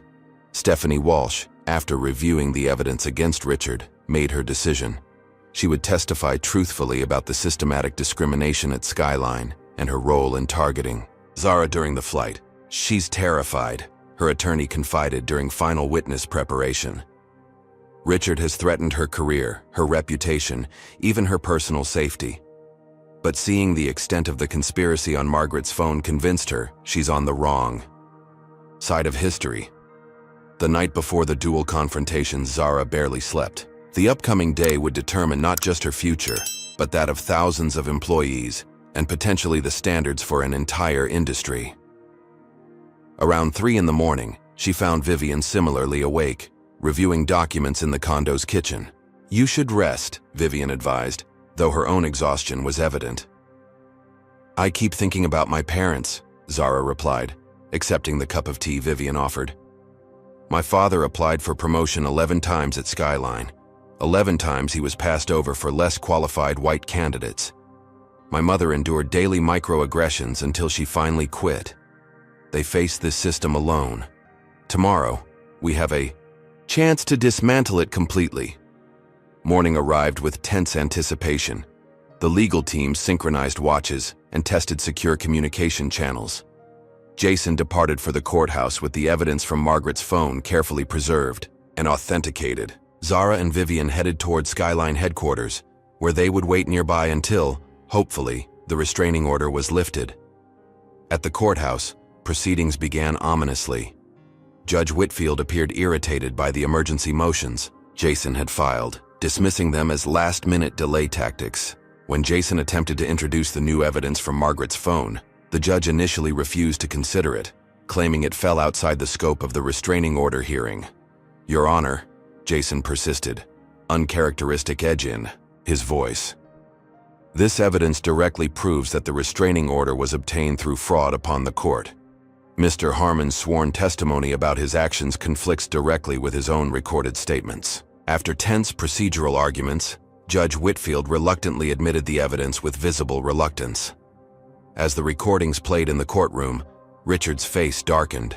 His own voice, preserved in Margaret's meticulous records, described the planned detention of Zara at the airport as necessary containment of the situation, and outlined media strategies to undermine her authority based specifically on her race and age. Most damning was a recorded conversation between Richard and Judge Whitfield himself, discussing the case before it was officially assigned to his courtroom. The clear evidence of judicial impropriety transformed the atmosphere instantly. "In light of this evidence," Judge Whitfield stated stiffly, recusing himself from further proceedings, "this matter will be reassigned to Judge Chen for immediate consideration." Judge Lucy Chen, known for her strict procedural fairness, reviewed the evidence and reached her conclusion within 30 minutes. "The restraining order is dissolved, effective immediately. Mr. Harmon appears to have obtained it through misrepresentation and coordinated action with the previous judge, constituting a textbook case of fraud upon the court." Jason immediately called Zara with the news, but discovered their secure channel was experiencing interference. Whether technical failure or deliberate jamming remained unclear. His repeated attempts to reach her failed as the clock ticked toward the shareholder vote.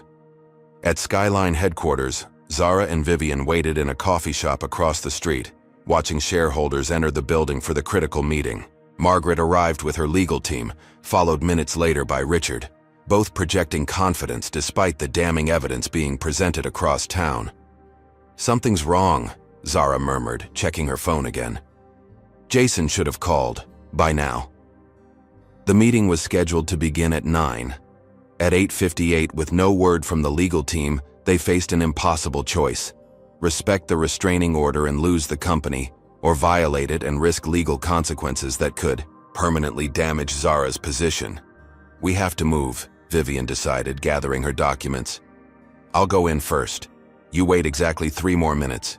If I text proceed, it means I've confirmed the order has been lifted and you can enter legally." Vivian crossed the street and entered the building, her executive credentials still active despite Richard's efforts to isolate Zara's allies. Inside the boardroom, she found the shareholder meeting already beginning, Richard having started proceedings 5 minutes early. Another procedural manipulation. "Before we vote," Richard was announcing smoothly, "I want to emphasize that this provision ensures Skyline's stability during a period of unnecessary turbulence. Ms. Johnson's ownership stake remains unchanged, but operational control requires aviation experience that simply isn't acquired through technology investments. Vivian interrupted from the doorway. I believe the majority shareholder might have something to say about that, Richard. Ms. Johnson is legally prohibited from attending this meeting, Richard countered with practiced regret. And the proxy voting deadline passed yesterday. The proceedings will continue as scheduled. Outside, Zara's phone remained silent. No message from Jason. No proceed text from Vivian. The clock showed 9:02. In 1 minute, the vote would begin. In approximately 5 minutes, it would conclude, permanently altering Skyline's governance structure. Making her decision, Zara entered the building. Legal consequences seemed abstract compared to the immediate threat to everything she'd worked for. As she approached the boardroom doors, her phone finally chimed. A text from Jason, delayed by technical issues. Order lifted. Enter legally. Zara pushed open the boardroom doors just as Richard called for the vote. Conversation ceased instantly as all heads turned toward her unexpected entrance. Richard's confident expression faltered momentarily before recovering. Ms. Johnson, you are in violation of a legal restraining order. Security will escort you from the premises, and your contempt will be noted for further proceedings. The restraining order has been dissolved, Zara announced calmly, holding up her phone displaying Jason's message. Judge Chen ruled it was obtained through fraud upon the court. Additionally, Judge Whitfield has recused himself after evidence of improper coordination with you came to light. Richard's composure cracked visibly. That's impossible. The hearing just began. It concluded 20 minutes ago, Zara corrected, approaching the center of the room. And now, as majority shareholder of Skyline Airlines, I have an alternative proposal for consideration. The atmosphere shifted as Zara outlined her evidence, not just the discrimination on her flight, but the years of systematic abuses revealed through Margaret's phone. Shareholders listened with growing concern as the true extent of Richard and Margaret's actions became clear. Not just ethical violations, but potential criminal behavior that exposed the company to massive liability. The leadership stability provision isn't about experience, Zara concluded. It's about preventing accountability. Before voting, shareholders should consider whether supporting it makes them complicit in covering up documented discrimination and potential securities fraud. Richard attempted to regain control, his voice rising. This is absurd. We've built this airline into an industry leader. One incident on one flight doesn't negate decades of success. It wasn't one incident. A new voice interjected from the doorway. Stephanie Walsh entered, visibly nervous but determined. Her testimony had concluded at the courthouse, and Jason had sent her directly to the shareholder meeting. For the first time, she spoke without Richard's coaching or media handlers shaping her message. For 15 years, I followed directives about passenger treatment based on appearance, race, and perceived wealth, she stated clearly. Those directives came directly from Mr. Harmon, who instructed us to find pretext for removing passengers who didn't fit Skyline's preferred customer profile. What happened with Ms. Johnson wasn't an isolated incident. It was standard procedure. Richard lunged toward her, control finally shattering completely. You ungrateful. After everything we've done to protect you. Security personnel moved quickly, not to remove Zara or Stephanie, but to restrain Richard, whose threatening advance toward a witness had crossed a critical line. As they escorted him from the room, the remaining shareholders sat in stunned silence. Margaret Whitfield rose with aristocratic dignity. This meeting is clearly compromised by emotional theatrics. I move to adjourn until cooler heads prevail. Motion denied, Vivian countered immediately.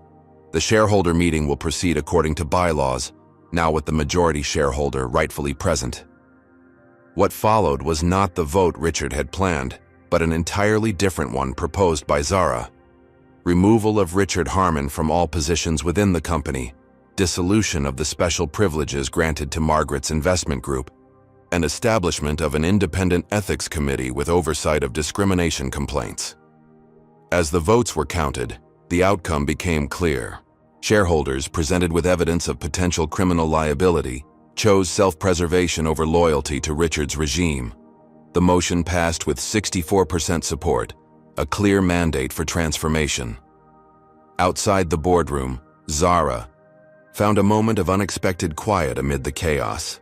After weeks of relentless battle, the immediate crisis had passed. Richard had been removed, Margaret's influence neutralized, and control of Skyline secured. But the real work, transforming the company culture and addressing the damage done to employees and passengers, was just beginning. As she stood contemplating this challenge, a commotion at the building's entrance drew her attention. Federal agents were entering, led by investigators from the Securities and Exchange Commission and the Department of Justice Civil Rights Division. The evidence from Margaret's phone had accelerated their investigation dramatically. Zara watched as they progressed through the lobby, warrant folders visible in their hands. The system that had protected Richard for decades was finally closing in, driven not by corporate power struggles but by the weight of law itself. The final confrontation hadn't ended exactly as either side expected. Richard's carefully constructed power base had collapsed not through Zara's ownership claims alone, but through his own documented actions and the courage of witnesses like Stephanie. What began as discrimination against one passenger had exposed corruption affecting thousands. As the federal agents disappeared into an elevator, Zara turned toward the executive offices that were now legitimately hers. The victory felt different than she had imagined, less triumphant, more sobering. The responsibility of transformation now rested squarely on her shoulders, along with the livelihoods of every Skyline employee. The hard work of rebuilding was about to begin. The Skyline Airlines executive boardroom had undergone a transformation since Zara officially assumed control. Gone was the dark mahogany table where power had been concentrated among a select few. In its place stood a circular arrangement with equal seating, symbolizing the cultural shift already underway. Digital screens displayed real-time company metrics alongside newly implemented discrimination complaint statistics, transparency replacing secrecy as operational philosophy. Today marked a pivotal moment. The presentation of complete findings from the independent investigation Zara had commissioned immediately after securing control. Former federal prosecutor Elena Vasquez, who had led the 3-week inquiry with a team of discrimination experts and forensic accountants, stood ready to share conclusions that would shape the company's future. The investigation findings exceed even our worst expectations, Elena began, addressing the executive team and specially invited discrimination victims from throughout Skyline's history.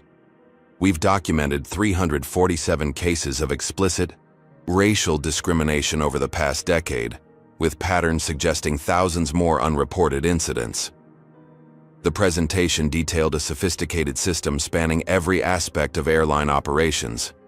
Flight attendants received coded training about passenger value assessment based predominantly on race and perceived wealth. Gate agents were instructed to scrutinize certain passengers' tickets more closely than others. Promotion committees used evaluation criteria specifically designed to disadvantage non-white employees. Most disturbing, Elena continued, displaying financial records, is the dedicated fund established for quietly settling discrimination claims. Budgeted annually at $8 million, these settlements included aggressive non-disclosure agreements and often resulted in employment termination for complainants regardless of case merit. The documents revealed Margaret Whitfield's central role in designing this system. As a major investor with political connections, she had positioned herself as cultural guardian of the airline, ensuring it maintained what internal documents called its traditional passenger appeal, a euphemism for catering primarily to wealthy white customers. Richard's contribution had been operational implementation and enforcement. Voice recordings recovered from Margaret's phone captured him instructing department heads to maintain appropriate demographic balances in visible positions and to discourage certain passenger profiles through selective service adjustments. In legal terms, Elena concluded grimly, this constitutes a textbook civil rights conspiracy. The evidence supports criminal charges against both primary architects and numerous secondary participants. As the presentation concluded, silence filled the room. For many longtime employees witnessing the revelation, the evidence confirmed Suspicions they'd harbored for years but couldn't prove individually. For others who had benefited from the system, it forced uncomfortable recognition of complicity. Zara allowed the moment to resonate before speaking. This isn't just Skyline's problem.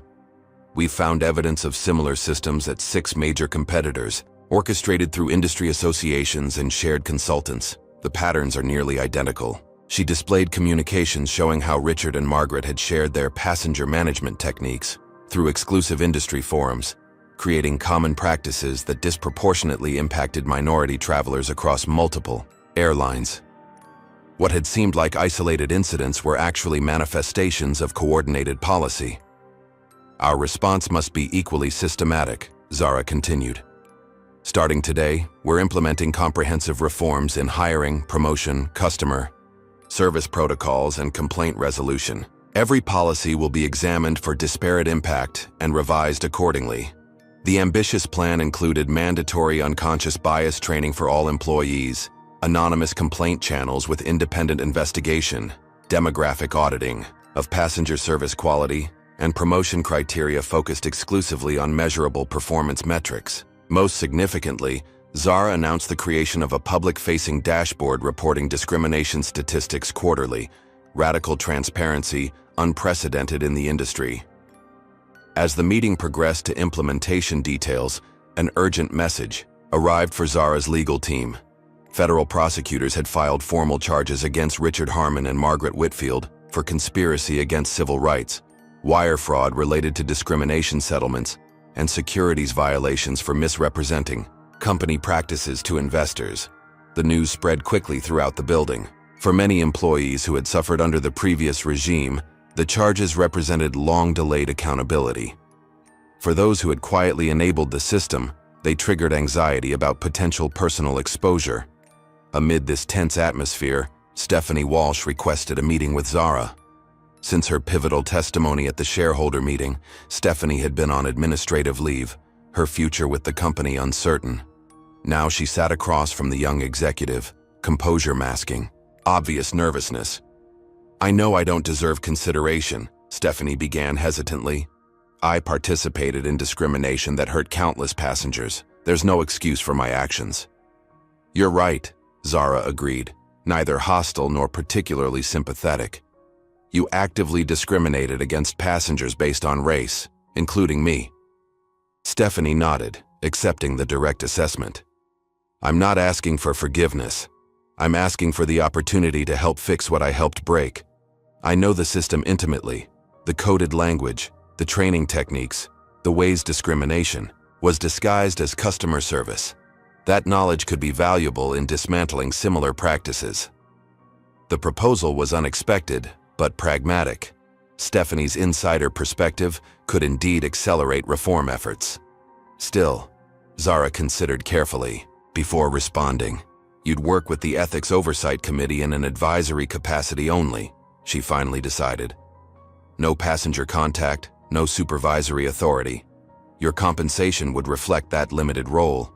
Most importantly, you'd participate in a public accountability process, speaking candidly about past practices so we can educate the industry about how discrimination becomes systemized." The terms were stringent but fair, a path to redemption through genuine contribution rather than simple punishment. Stephanie accepted immediately, recognizing the opportunity as more than she could have reasonably expected. As this conversation concluded, another unfolded in federal court, where Richard Harmon faced arraignment on multiple charges. His carefully cultivated image had collapsed completely. Television cameras captured him entering the courthouse alongside Margaret Whitfield, their former aristocratic confidence replaced by visible strain. Richard had rejected initial plea deal offers, insisting on fighting the charges. His defense strategy quickly became clear through statements from his attorney. Blame Stephanie Walsh as a rogue employee, portray systematic discrimination as isolated incidents, and characterize Margaret's detailed records as misinterpreted business practices. The weakness of this approach became apparent when prosecutors revealed their witness list. Beyond Stephanie, dozens of former Skyline employees had come forward following news of the federal investigation. Each brought individual experiences, That, collectively, formed an irrefutable pattern. Even more damaging, 3 of Richard's fellow executives had accepted immunity deals in exchange for testimony about how the discriminatory systems operated at leadership levels. Margaret, ever the pragmatist, pursued a different strategy.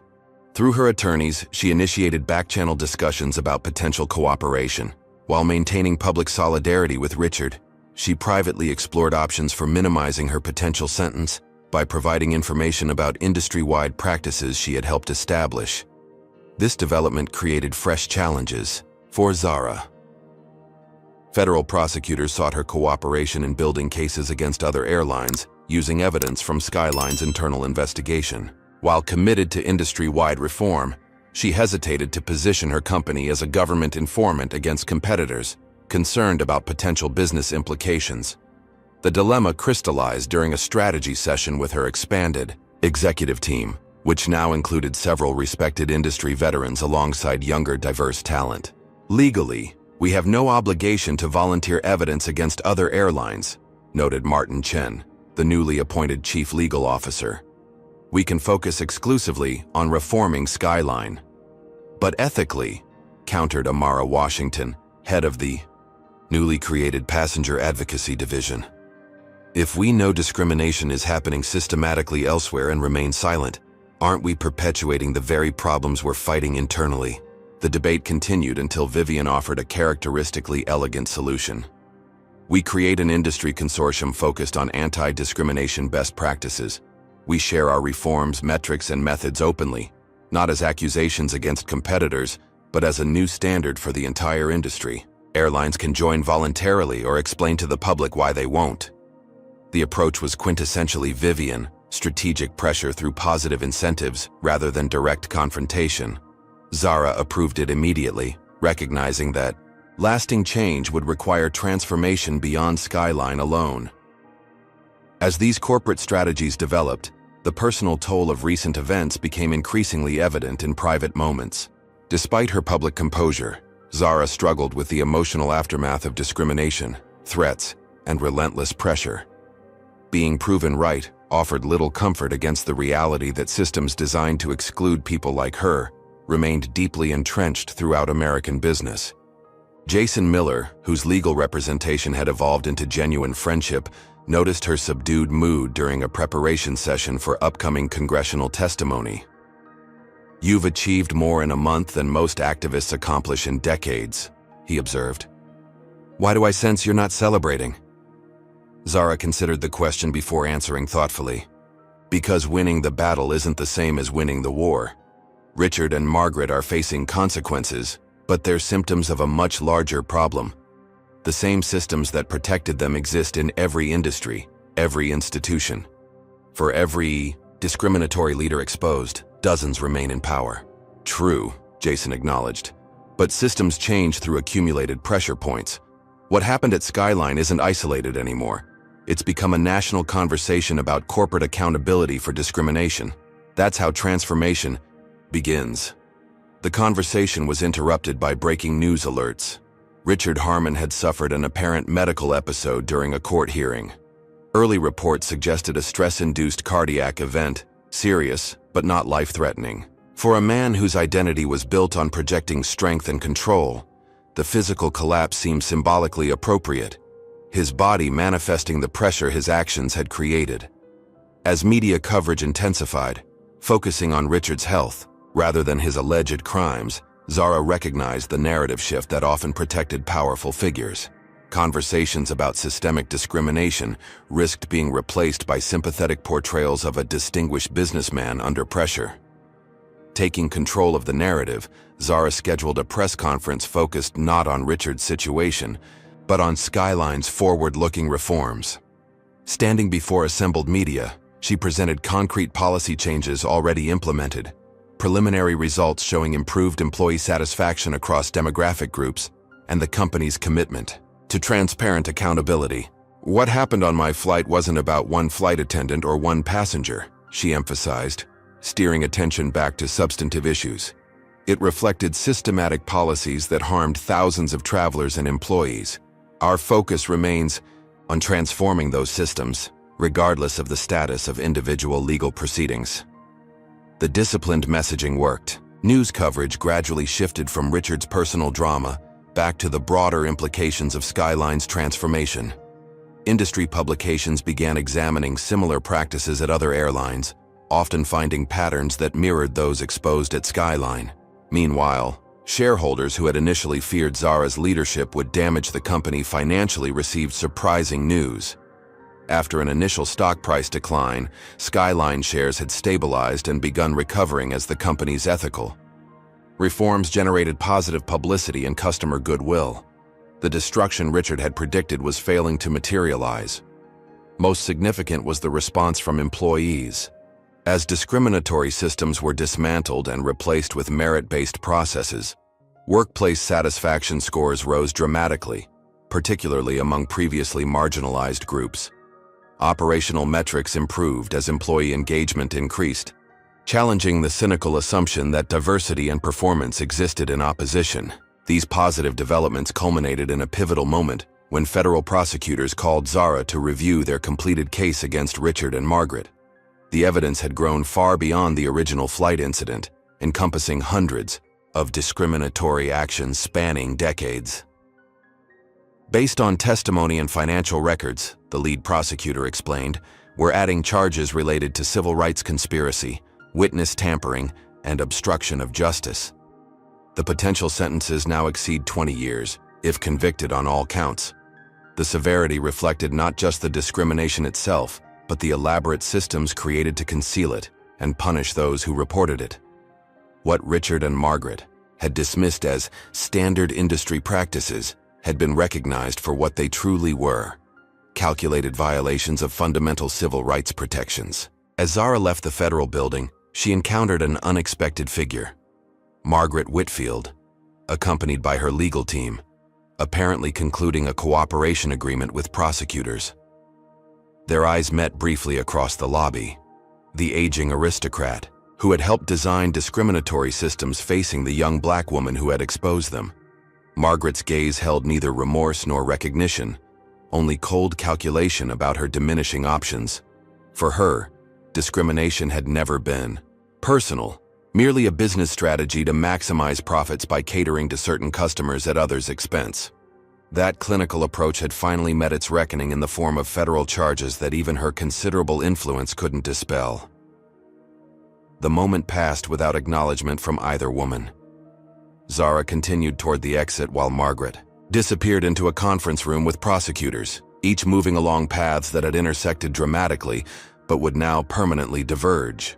Back at Skyline headquarters, final preparations were underway for a company-wide address where Zara would present the complete evidence gathered during the investigation. Employees at all levels would learn exactly how discrimination had been institutionalized throughout the airline's operations, from hiring to promotion to passenger service. The presentation represented a calculated risk. Exposing the full extent of past practices might initially damage company morale and public perception. However, Zara remained convinced that genuine transformation required unflinching honesty about previous failures. "We can't build something new while pretending the old system was just a few bad actors," she explained to concerned board members. "Everyone needs to understand how discrimination became standard operating procedure so we can dismantle it completely." When the time came, Zara stood before assembled executives, managers, and employee representatives, with thousands more watching via secure video stream. She began not with corporate platitudes about moving forward, but with stark documentation of how discrimination had been systematically implemented and rewarded. "The evidence shows this wasn't accidental," she stated clearly, displaying internal memos with coded language about passenger demographics and cabin culture. These policies were deliberately created, carefully documented, and methodically enforced throughout the company. The presentation included audio recordings of Richard instructing department heads to maintain appropriate passenger profiles, and Margaret discussing how to identify undesirable customers during the boarding process. Most shocking to many, longtime employees were transcripts showing how racism had been embedded in evaluation criteria for everything from hiring to promotion. As damning evidence accumulated on screen after screen, The atmosphere in the room transformed. Initial defensiveness gave way to uncomfortable recognition, then to genuine shock as the comprehensive nature of the conspiracy became clear. This wasn't isolated prejudice, but an elaborate system designed at the highest levels to institutionalize discrimination while maintaining plausible deniability. Zara concluded not with accusations but with accountability. Everyone in this room either participated in these systems, benefited from them, or was harmed by them. Some of you knew and remained silent. Others suspected but lacked evidence. Many suffered consequences for challenging the status quo. We all share responsibility for ensuring these systems are dismantled permanently. The response wasn't immediate applause or obvious relief, but thoughtful silence. Exactly what Zara had hoped for. Real transformation couldn't begin with easy absolution, but with honest acknowledgement of uncomfortable truths. As Zara opened the floor for questions, the first came from Carlos Rivera, the flight attendant who had witnessed her discrimination firsthand. "After everything we've learned," he asked, visibly emotional, "how do we rebuild trust with passengers who experience discrimination under these policies? How do we make amends?" The question captured the essential challenge facing Skyline. Not just changing future policies but accounting for past harms. Zara's answer would set the tone for the company's approach to reconciliation and healing. "We start by acknowledging the specific harm done," she replied thoughtfully. "Not with generic corporate apologies, but with direct recognition of how our practices affected real people. Then we implement concrete changes that demonstrate genuine commitment to transformation. Words matter, but actions prove sincerity." The discussion continued for hours, extending well beyond the scheduled time frame, as employees gradually found courage to share experiences, ask difficult questions, and offer insights from diverse perspectives. What had begun as a presentation evolved into a company-wide dialogue about race, power, and institutional change. Precisely the conversation Skyline had avoided for decades. Meanwhile, across town in a federal courthouse, Richard Harmon faced a critical hearing following his ATO medical episode. Having recovered sufficiently to appear, he sat beside his attorneys as prosecutors presented the expanded case against him, including new evidence uncovered through Margaret's cooperation. The courtroom fell silent as prosecutors played recordings of Richard explicitly instructing managers to create pretexts for removing certain passengers from premium cabins, using coded language about passenger quality and cabin atmosphere. His own voice methodically explained how to document these removals to appear non-discriminatory while achieving discriminatory outcomes. Most damaging was evidence showing Richard had personally intervened to destroy discrimination complaints filed by employees, including ordering the termination of whistleblowers under manufactured performance concerns. The systematic nature of these actions elevated them from problematic practices to potential criminal conspiracy. When the judge asked how he pleaded to the expanded charges, Richard's trademark confidence finally crumbled completely. After brief consultation with attorneys, he uttered a single word that represented the collapse of decades of power and privilege: guilty. The plea agreement, hastily negotiated during court recess, would spare Richard maximum penalties in exchange for cooperation identifying industry-wide discriminatory practices. His sentencing would be delayed pending this cooperation, but significant prison time remained inevitable given the severity and scope of admitted offenses. News of Richard's guilty plea spread rapidly through Skyline's offices, adding profound weight to the ongoing company discussions about discrimination. The man who had embodied the airline's leadership for decades had admitted to orchestrating systematic civil rights violations, confirming what many employees had experienced but couldn't previously prove. For Zara, the plea represented not personal vindication but institutional accountability. Richard's admission transformed her experience from individual complaint to acknowledged pattern, validating not just her specific incident, but countless others who had faced similar treatment without her resources or position to fight back. Later that evening, as the extended company meeting finally concluded, Zara found a moment of solitude in her new office. The space, once Richard's domain of dark wood and masculine power symbols, had been redesigned with transparent glass walls and sustainable materials, physically representing the transparency she was implementing throughout the company. Sitting at her desk, she reviewed reports from the day's events. Richard's guilty plea, Margaret's cooperation agreement, the company-wide presentation, and preliminary feedback from employees. Together, they represented the culmination of a battle that had begun with one discriminatory incident on one flight, but had exposed corruption affecting thousands. A soft knock interrupted her reflection.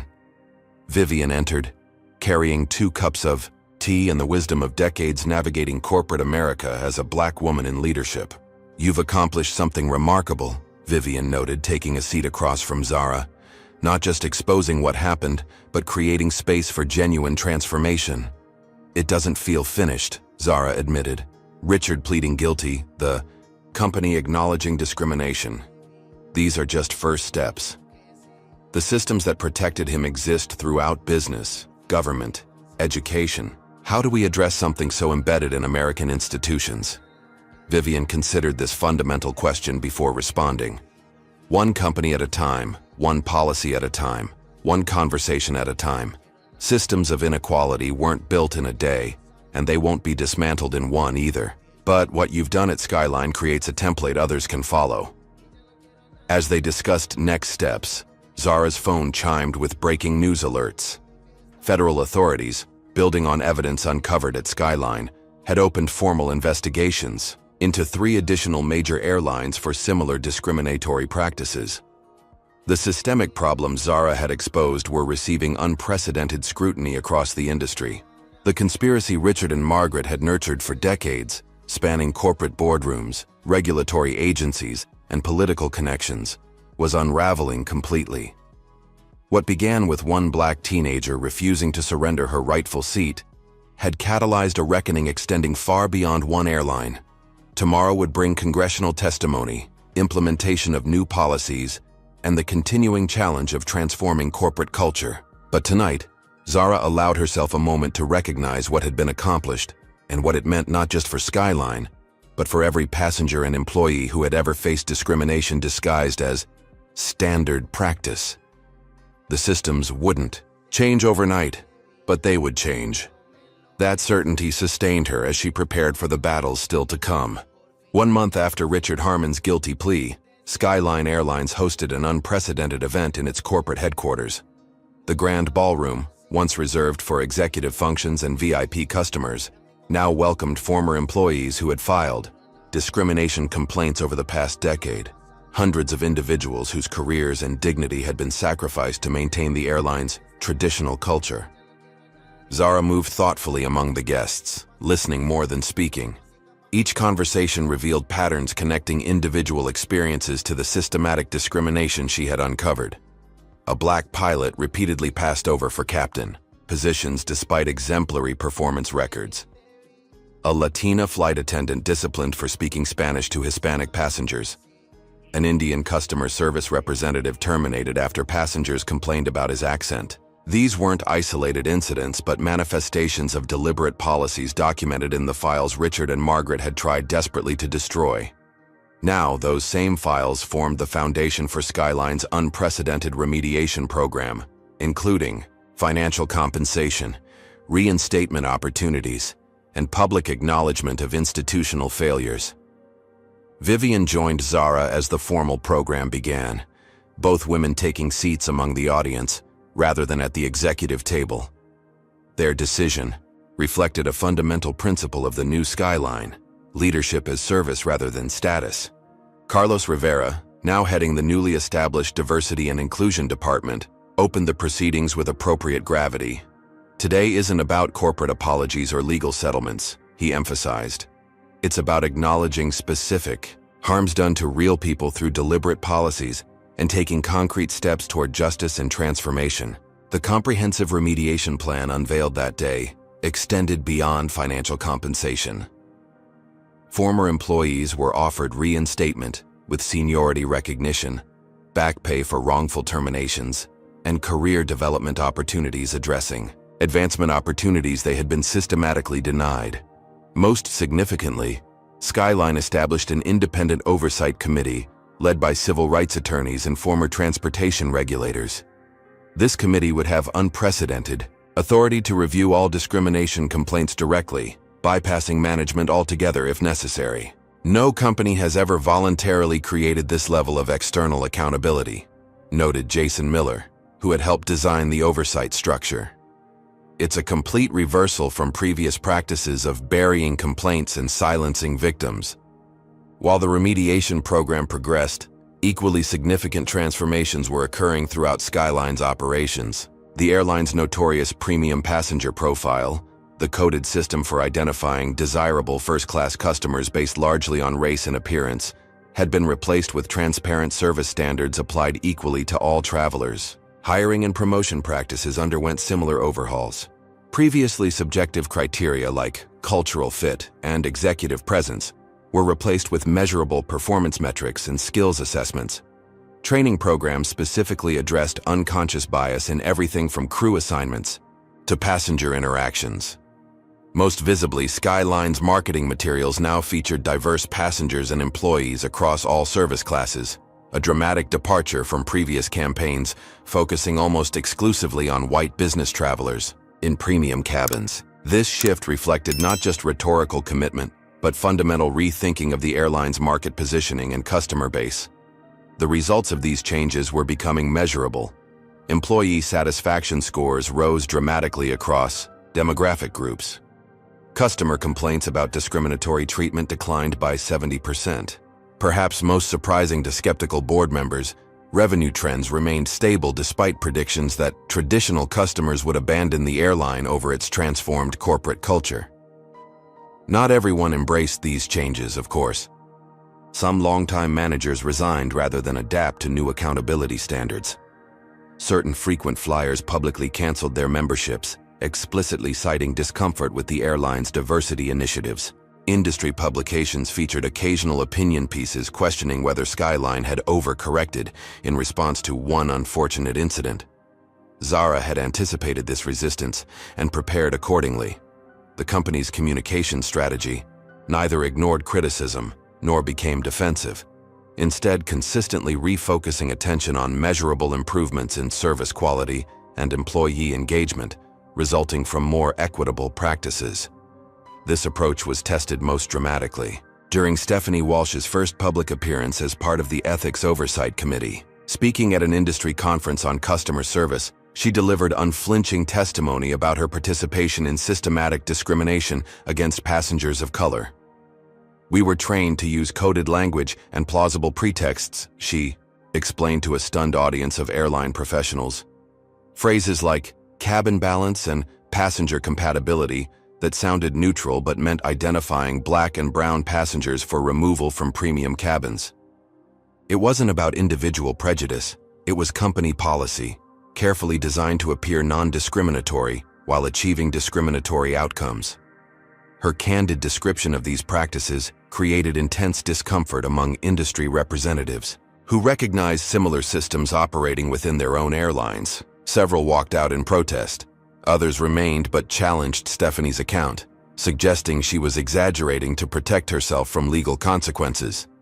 The backlash intensified when conference organizers abruptly canceled the remainder of the session, citing scheduling conflicts, but transparently attempting to suppress uncomfortable truths about industry practices. Video of the truncated presentation went viral nevertheless, forcing long overdue conversations throughout the aviation sector.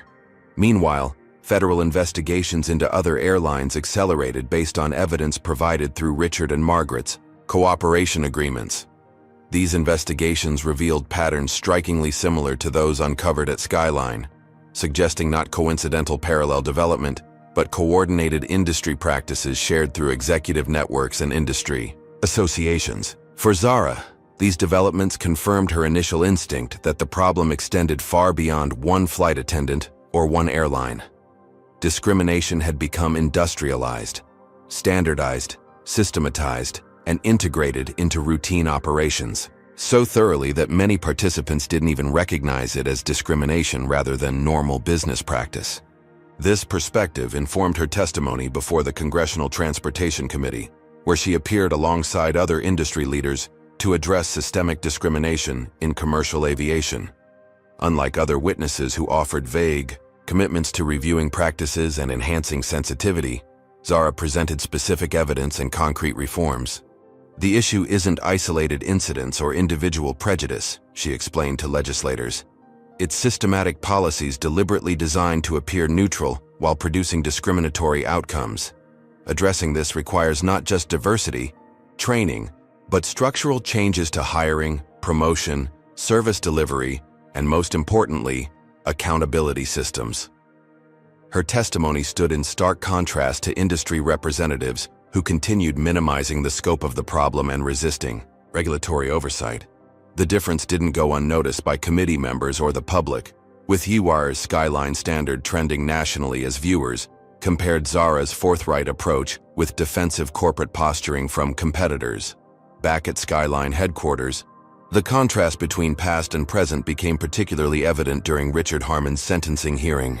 From a conference room repurposed as a viewing area, employees watched live-stream coverage as the former executive received a 12-year prison sentence for civil rights violations, wire fraud, and obstruction of justice.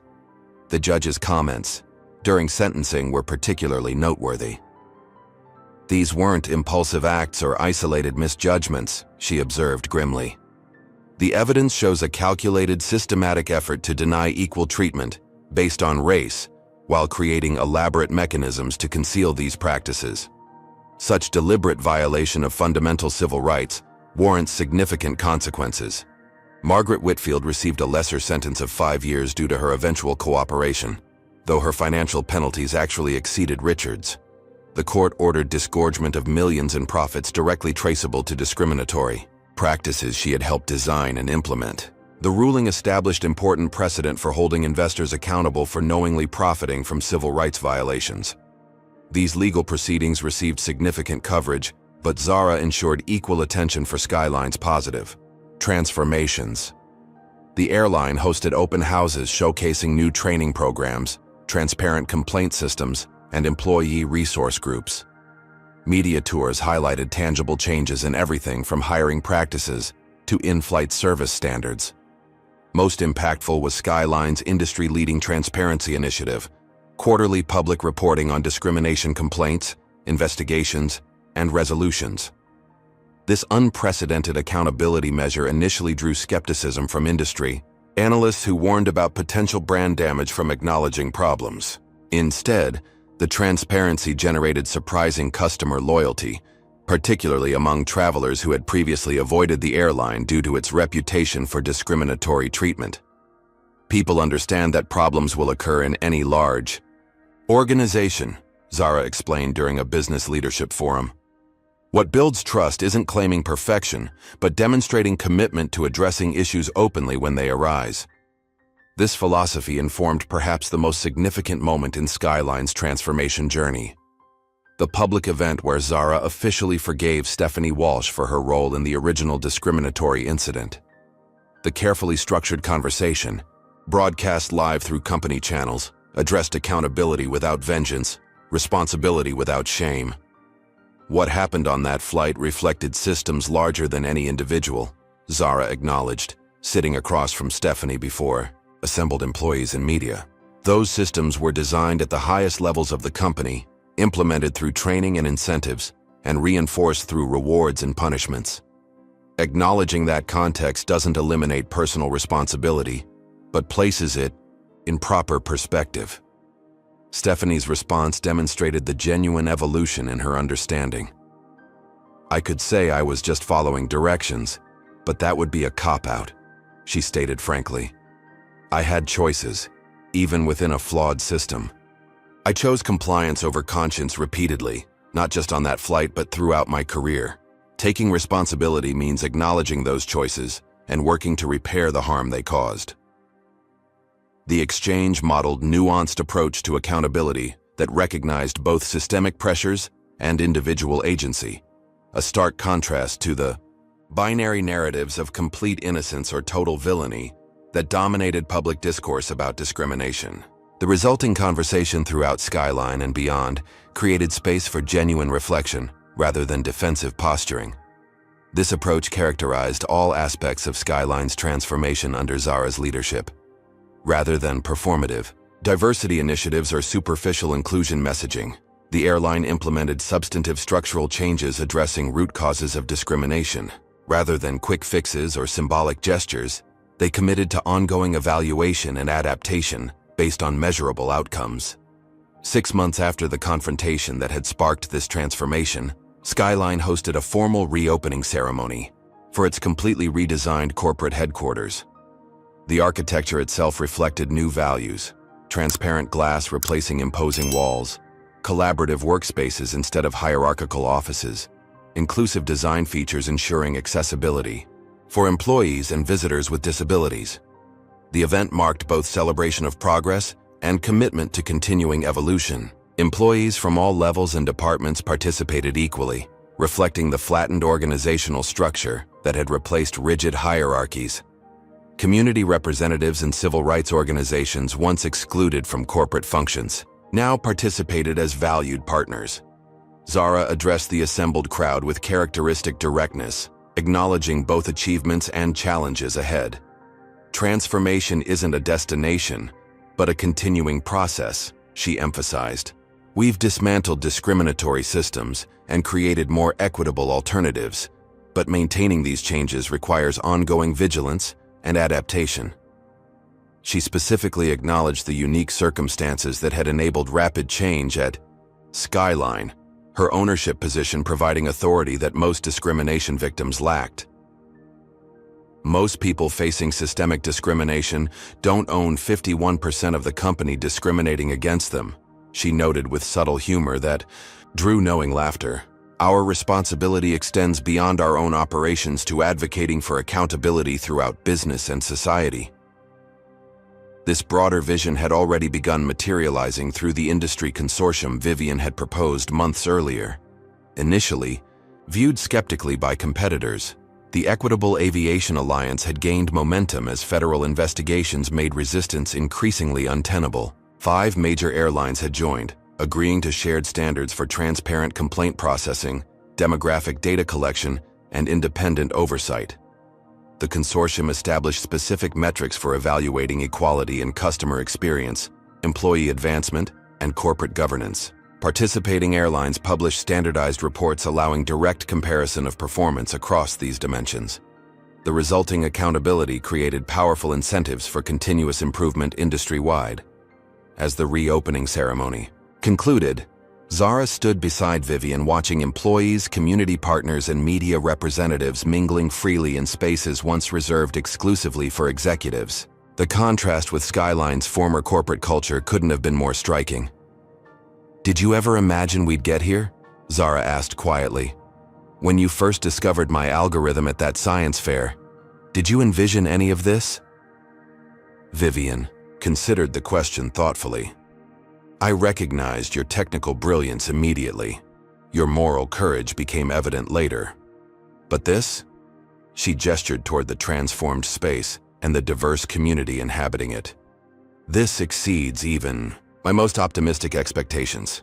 Their conversation was interrupted by the arrival of Carlos Rivera, now confidently directing the diversity and inclusion initiatives he had once feared advocating.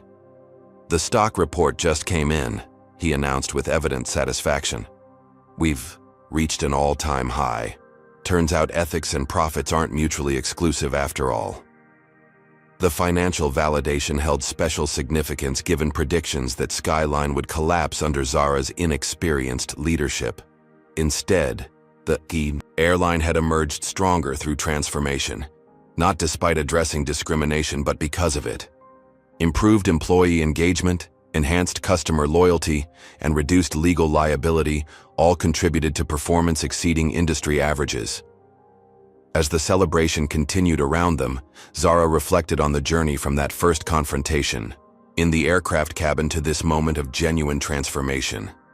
The discrimination she had faced wasn't unique. It had been experienced by countless passengers and employees throughout the airline's history. What made her experience different was the power to demand accountability and implement change. That realization informed the initiative she would announce the following week: the Skyline Justice Fund, endowed with $50 million from company profits to support discrimination victims throughout the transportation industry. The fund would provide legal representation, career development, and advocacy resources to individuals challenging systemic discrimination without Zara's advantages of ownership and wealth. This commitment to extending transformation beyond Skyline itself represented the culmination of her original vision, not just creating one equitable company, but catalyzing industry-wide change. The path forward wouldn't be easy or straightforward, but it had been definitively established. Later that evening, as celebrations wound down, Zara took a moment alone in the redesigned boardroom. The circular table representing equal voice had replaced the hierarchical arrangement that once elevated executive authority above all others. The walls featured artwork created by employees from throughout the company, representing diverse perspectives and experiences. On a digital display, the new company slogan appeared beside real-time operational metrics measuring both financial performance and equality indicators. "Everyone belongs in first class." The phrase captured Skyline's transformed identity, not just a transportation provider, but a community committed to equal dignity for all passengers and employees. What had begun with one black teenager refusing to surrender her rightful seat had become a movement for justice extending far beyond one flight or one airline. Zara touched the simple gold pendant she still wore, her mother's gift symbolizing persistence against barriers. The airline that had once discriminated against both her parents had been transformed into a model of inclusion. The systems designed to exclude people like her now actively promoted equality of opportunity and treatment. The work wasn't finished. Transformation never is. But standing in that redesigned space, surrounded by evidence of profound change, Zara Johnson allowed herself to recognize what had been accomplished through courage, perseverance, and unwavering commitment to justice. One step at a time, one policy at a time, one conversation at a time, the impossible had become reality. Everyone belonged in first class now, and no one would tell them to move. The story of Zara Johnson teaches us that discrimination is rarely just about isolated incidents. It's often embedded in sophisticated systems designed to appear neutral while achieving discriminatory outcomes. These systems persist because they're protected by powerful networks spanning corporate boardrooms, regulatory agencies, and political connections. True transformation requires more than diversity training or symbolic gestures. It demands structural changes to hiring, promotion, service delivery, and accountability mechanisms. Most crucially, it requires courage from individuals willing to challenge established norms despite potential consequences. Zara's journey shows that even the most entrenched discriminatory systems can be dismantled when confronted with unwavering determination and strategic action. She succeeded not just because of her ownership position, but because she combined moral clarity with pragmatic solutions that improved the company overall. The story also highlights the importance of allies at all levels, from Vivian's mentorship to Jason's legal expertise to Stephanie's eventual testimony. No one person can transform an entire system alone. Meaningful change requires collective action across positions and perspectives. Perhaps most importantly, Zara demonstrates that addressing discrimination isn't just morally right but also good business. Skyline emerged stronger by replacing discriminatory practices with equitable alternatives, proving that ethics and profitability can reinforce rather than contradict each other. Have you ever witnessed discrimination and wondered what you could do about it? Has this story inspired you to speak up when you see injustice happening around you? We'd love to hear your thoughts in the comments below. If you've ever been in Zara's position, facing discrimination and having to decide whether to challenge it, share your experience. What gave you the courage to stand up? Comment, courage, if you believe speaking truth to power makes a difference. And if you've been moved by this story of transformation and justice, please subscribe to our channel for more powerful narratives that shine a light on important social issues. Your support helps us continue sharing stories that make a difference. Thank you for joining us on this journey through Zara's powerful story. Remember, creating change begins with refusing to accept injustice, even when, especially when, the systems seem too powerful to challenge.